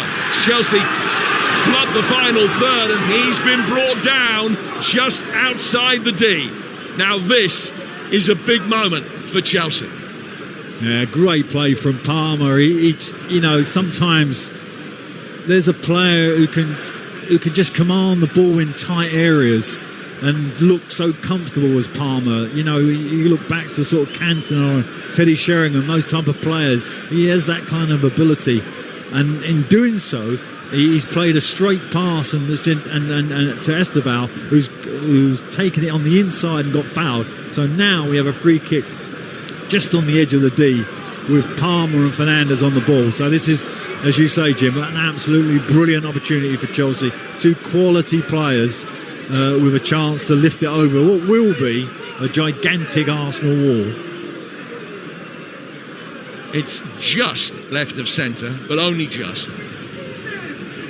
The wall is it 5 strong? The referee has made sure that it is the full 10 yards back. And the draft excluder is in situ. Yeah, on tiptoes, that's going to be 7 foot, that wall. You know, you have to dip it over that if you're going to score, because I don't think you can go around it. There's too many involved. So it's got to go up and down. Just had a quick game of musical chairs in the wall as well. Gabriel and Rice changing position.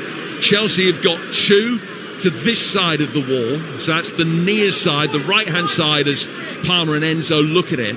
There are then another 2 who are looking at Kepa Arrizabalaga. Joao Pedro is one of those, almost staring him out. He's in clearly a an offside position. He will retreat now, but he's trying to make life difficult for the Arsenal goalkeeper.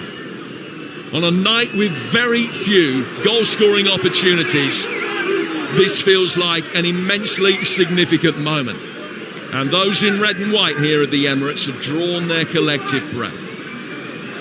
It's a real crowd scene in front of and by the side of that wall. Palmer hits it, left-footed. Wall's done his job, as the crowd will tell you. Then back in from Chalobah, and it's deflected wide for a corner. Yeah, it was probably too near to the goal for him to get it up and down. And unfortunately, he's hit the top of the wall. It's come back out, a shot from the edge, and it's gone out for a corner. But Chelsea keep pushing. So is it Gusto that's going out to take that corner? It is. I think they're waiting for a VAR. Is it? Because I think the strike might have hit an Arsenal arm, maybe. Well, that's what they're looking at. Well, we haven't seen a replay. Is it in or outside the penalty area? We see it now as Chalobah hits it right-footed, blasted towards the edge of the penalty area. It did hit a hand, which to my eyes was in an actual position, and I think it was outside the penalty area anyway. Play restarts with another corner. Taken from the Chelsea left, it's an in-swinging towards the near post, and flicked wide by Fofana.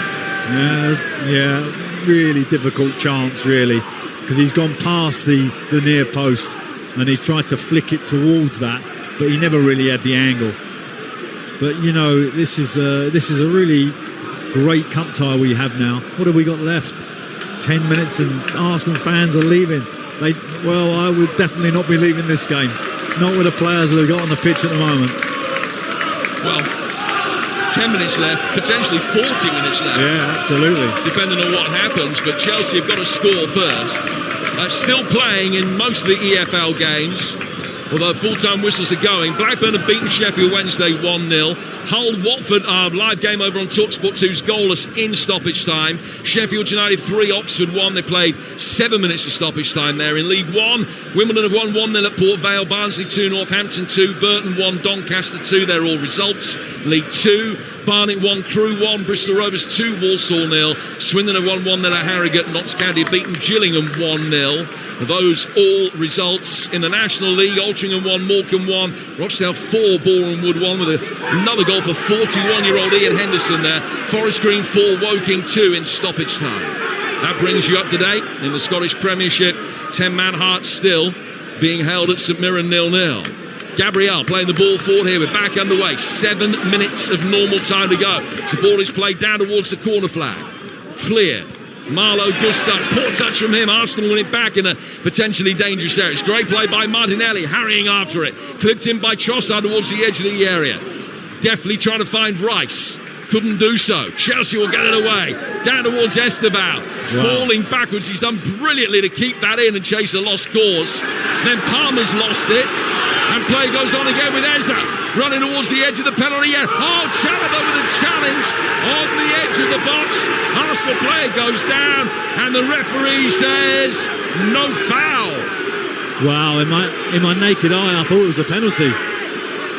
But Chalobah must have got something on the ball. Martinelli was the man that went down, and the Chelsea players are telling him what they think of the way he went down. It will, of course, be being looked at.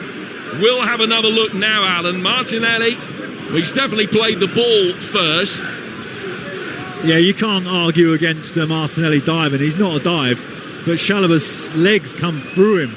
So as he's won the ball, his trailing leg has then come through and taken Martinelli down. I don't think that's a penalty because he's played the ball first, but it looks like they're having a look at it. It's very close to being on the edge of the penalty area, inside or out. They've decided no foul. Yeah, play continues with the Chelsea throw. And I agree with that. I don't think that is a foul. And I don't think Martinelli dived. I think it was just a genuine, sort of state where affairs were at 82 minutes. 0-0. And you do feel that there is a twist and a turn in the story, yeah. Esteban brings the ball forward for Chelsea, right in front of us as he works it infield, comes back out towards Gusto, and Capier's done well to win it back for Arsenal. Then Rice side foots it forward. Trossard on the left-hand touchline. Flipping it forward, Ezra will chase it. Sanchez races out, he's going to be there first. Firing it forward back into Arsenal territory. Capier saw it coming, lent into Estevao a second before it got there to make it easier to clear. Caicedo trying to put his foot on the ball in the midfield is fouled by Zubamendi. And Chelsea going to make another change. Aki Ampong's going to be coming on. Yeah, and the one thing that you have to say about Arsenal, you could say they're conservative, but they don't really open up the game, but they're brilliantly sound. I mean, everybody is working so hard back into shape, making it very, very difficult for a very offensive Chelsea to have any kind of chance. Has finished at Hull, will be back there with Alan Biggs very shortly when Chelsea make this impending change. But first of all, they're on the front foot with Fofana to Estevao. Estevao, left-footed ball swung inside the box. Headed away by Zubamendi. Bounces on the edge of the D. Cucurella read it. Gets there first. Plays it back. Now Gusto's got it again. Not too sure where it's going next. He's bought himself a little bit of time and then works it to his left for Enzo Fernandez. To Caicedo. Caicedo back towards the edge of the centre circle. Chalobah. To his right is Fofana. Caicedo. Arsenal just edging back towards the edge of their own penalty area here with Chelsea in possession. 3.5 minutes plus stoppage time to go. Estevao to the edge of the box. Fofana. Ball is deflected. Estevao trying to improvise, threw his head at it, brushed it towards the edge of the 6-yard box, but again it's cleared. And it goes out of play, and Liam Rosenior's touch isn't great. No, Liam didn't show any quality there on the sideline. You see, you can take the boy out of Torquay, but you can't take Torquay out of the boy. The change has been made. Gusto off. Archie Ampong is on and involved in the action straight away, and he's won a free kick that the Blues want to take quickly. They're stopped from doing so by the ref. Let's get quick full-time details from Hull then with Alan Biggs. Yeah, Hull 0, Watford 0. Surprisingly low-key game for the 20,000 here, but a fair result. The goalkeepers Panda and Selvik not overstretched. Watford with the better chances. Hull stronger after the break. Now 4 points behind second place. Hull 0, Watford 0. Haven't missed anything here. Chelsea just standing over this free kick now that they will send forward towards the edge of the penalty area in the 88th minute. They need a goal. They score one, we could well be going to extra time. In it comes, flicked on, away from João Pedro and out of play for a goal kick. And the quality of their set pieces hasn't been all it might be tonight. No, but as I said to you, this is a giant Arsenal team. It's hard to score set plays against them. I mean, they're so disciplined. I mean, every time Chelsea come out, there's a wall of red. It's almost like two lines. A 5 and a 5 in terms of trying to break down. And very, very difficult. As offensive a team Chelsea have on, they've not really been able to create that chance. Arsenal have got it now. Very much in territory where an Arsenal goal seals Chelsea's fate. And the Gunners midway inside Chelsea territory. They haven't been for a while. Play back towards Gabriel. Gabriel to his left for Capier. Capier works it back to the Brazilian inside his own half for Saliba even deeper near the edge of his own penalty area, just trying to draw Chelsea players towards him, create space for that long ball that they favoured on occasion tonight.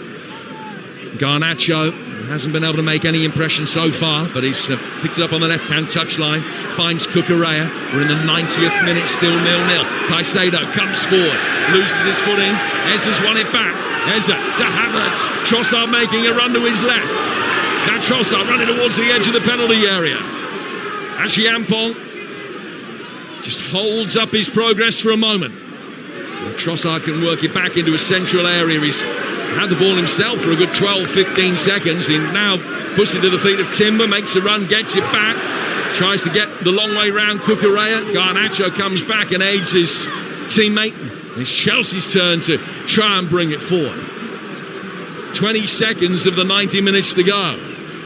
Garnacho midway inside the Arsenal half, hugging the left-hand touchline.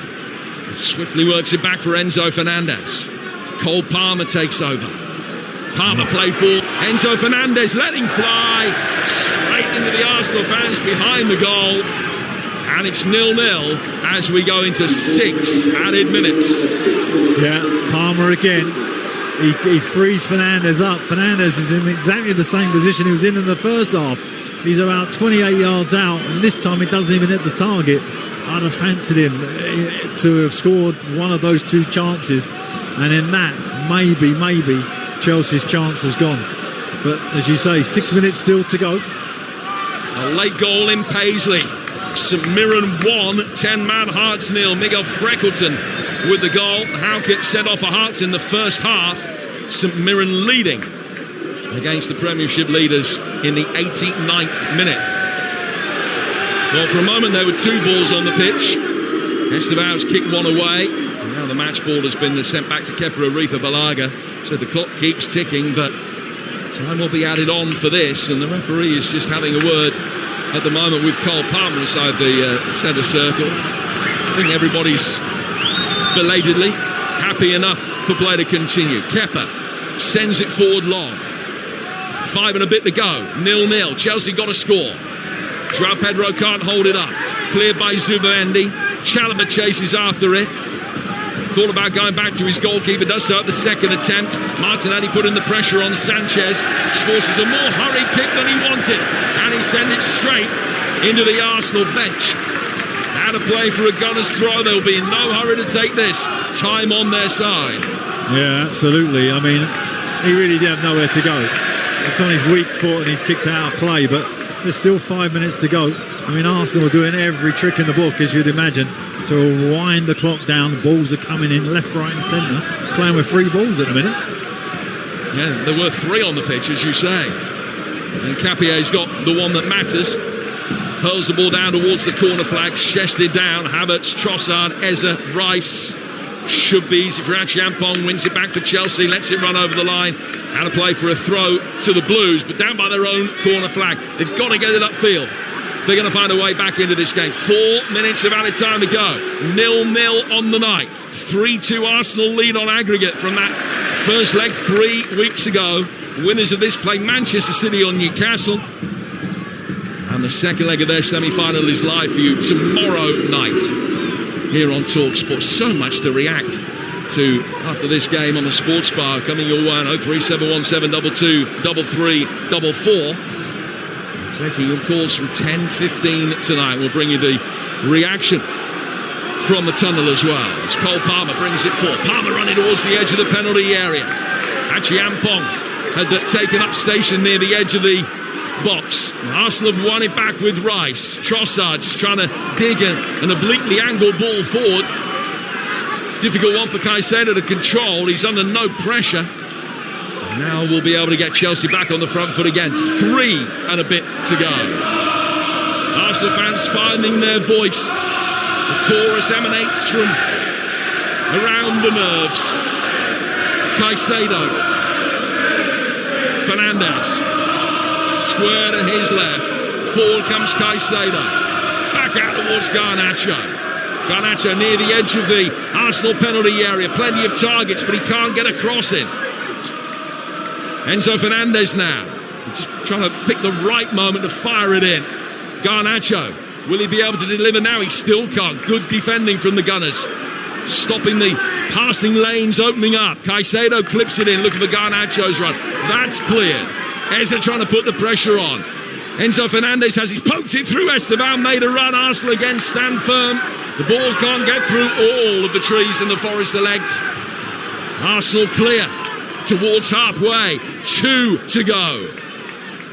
You can't say that Arsenal are hanging on, but it is all Chelsea. Yeah, and someone needs to do a man-to-man on Palmer.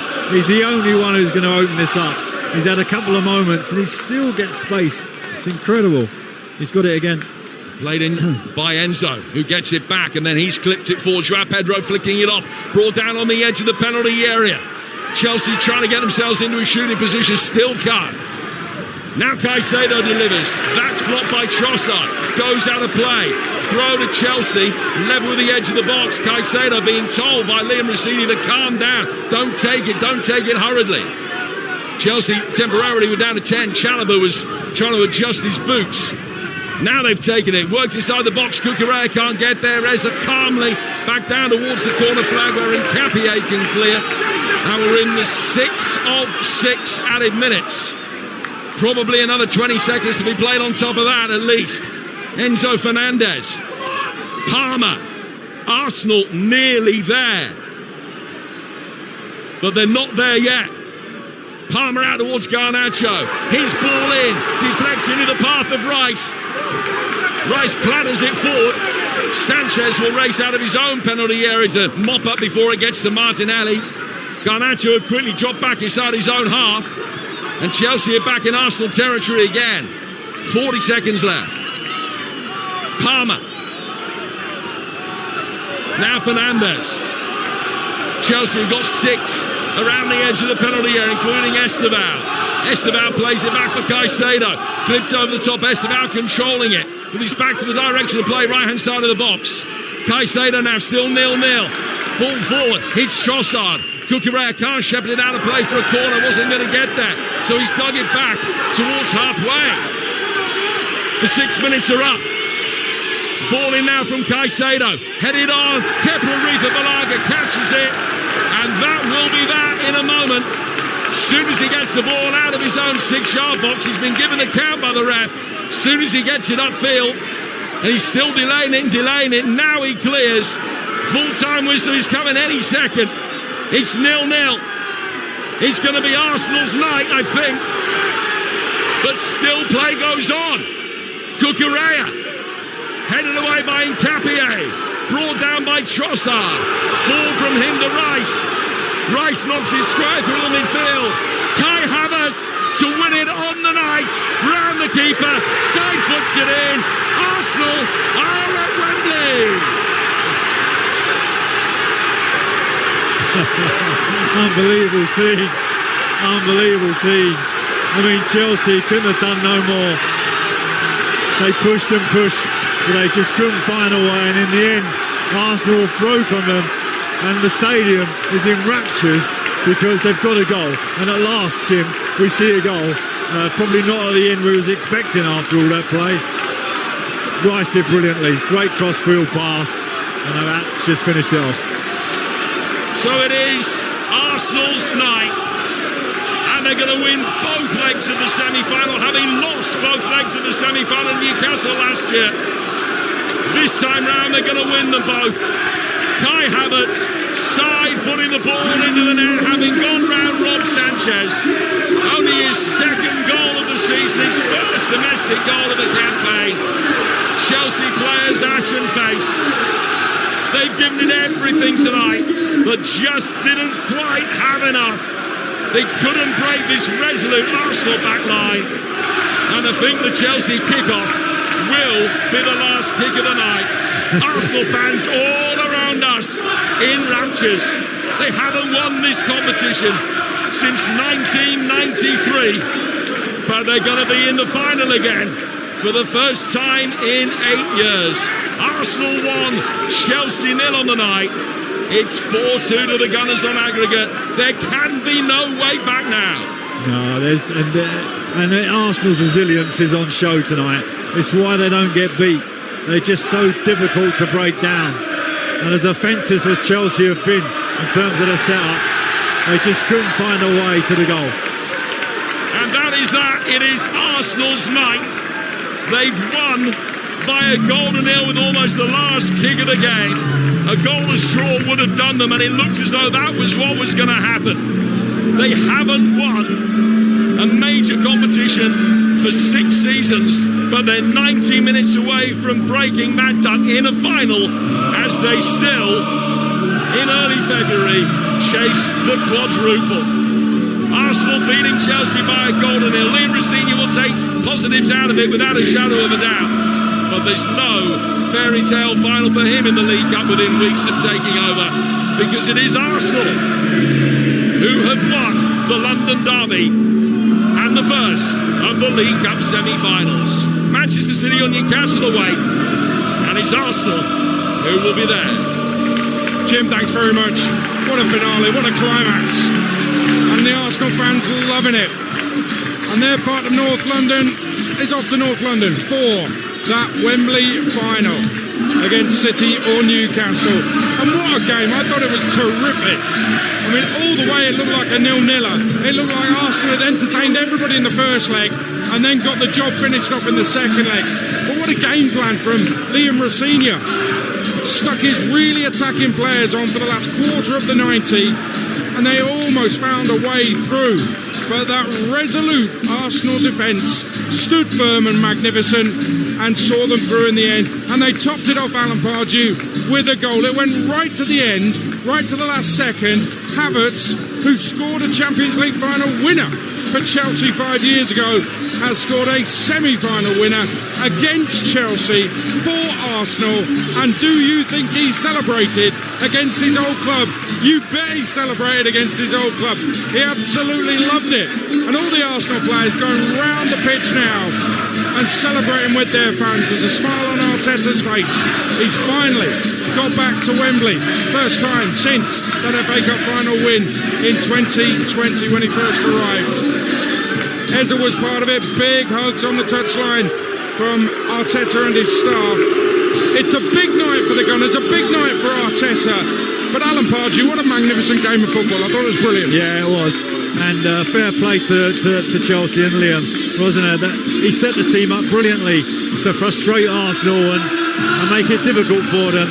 And then in the last 20 minutes put on a really, really strong offensive side, probably the strongest offensive side he could. So his game plan was great. They just couldn't create the moment. And as much as Palmer picked and probed, and he did have a couple of lovely moments, by the way, that Arsenal back line is so sound. There's no gaps. People cover for each other. The resilience of the midfield to get back into shape. The athleticism they have in the team. See them through. And it was that resilience, actually, that then gave them the chance to get the goal. Because Chelsea have overcommitted. And then Arsenal on the break. I think Rice it was who broke out here left. Flashed it across and there was no one there, and Havertz all he had to do was put it in an empty net. And it topped off a great night for Arsenal fans because they stayed with their team all through that kind of, really, let's say it was kind of a staid game at times, you know, in terms of the matchup. The matchup was so contested that they stayed with their team and they got the reward in the end. The stadium's buzzing now and they go into a cup final, so they've done the job. But full credit to Chelsea too. I thought both teams come out of a lot of credit tonight. Yeah, I just thought it was brilliant from start to finish. A real game plan from Liam Rosenior that almost paid off, and then that drama right at the end. A great ball across, and you're right, nobody there for Chelsea. They're all at the other end trying to score a winning goal on the night to take it to extra time, but it didn't happen, and Arsenal get to Wembley.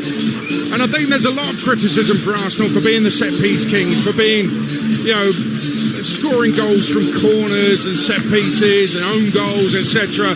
But actually, when you look at it, they can score goals. They scored 3 away in the first leg of this semi-final, and they can defend resolutely. You could almost say they're the complete team, really. I just think that, you know, when you look at a weakness in that team, if you're an opposition manager and you're going, okay, we'll exploit their left-hand side, or we'll exploit the situation that one of their centre-halves steps into the midfield too early. There's nothing like that to look at. It's so strong. And you think, oh, okay, we can undo them with a clever set play, but they're so big, so they can adapt.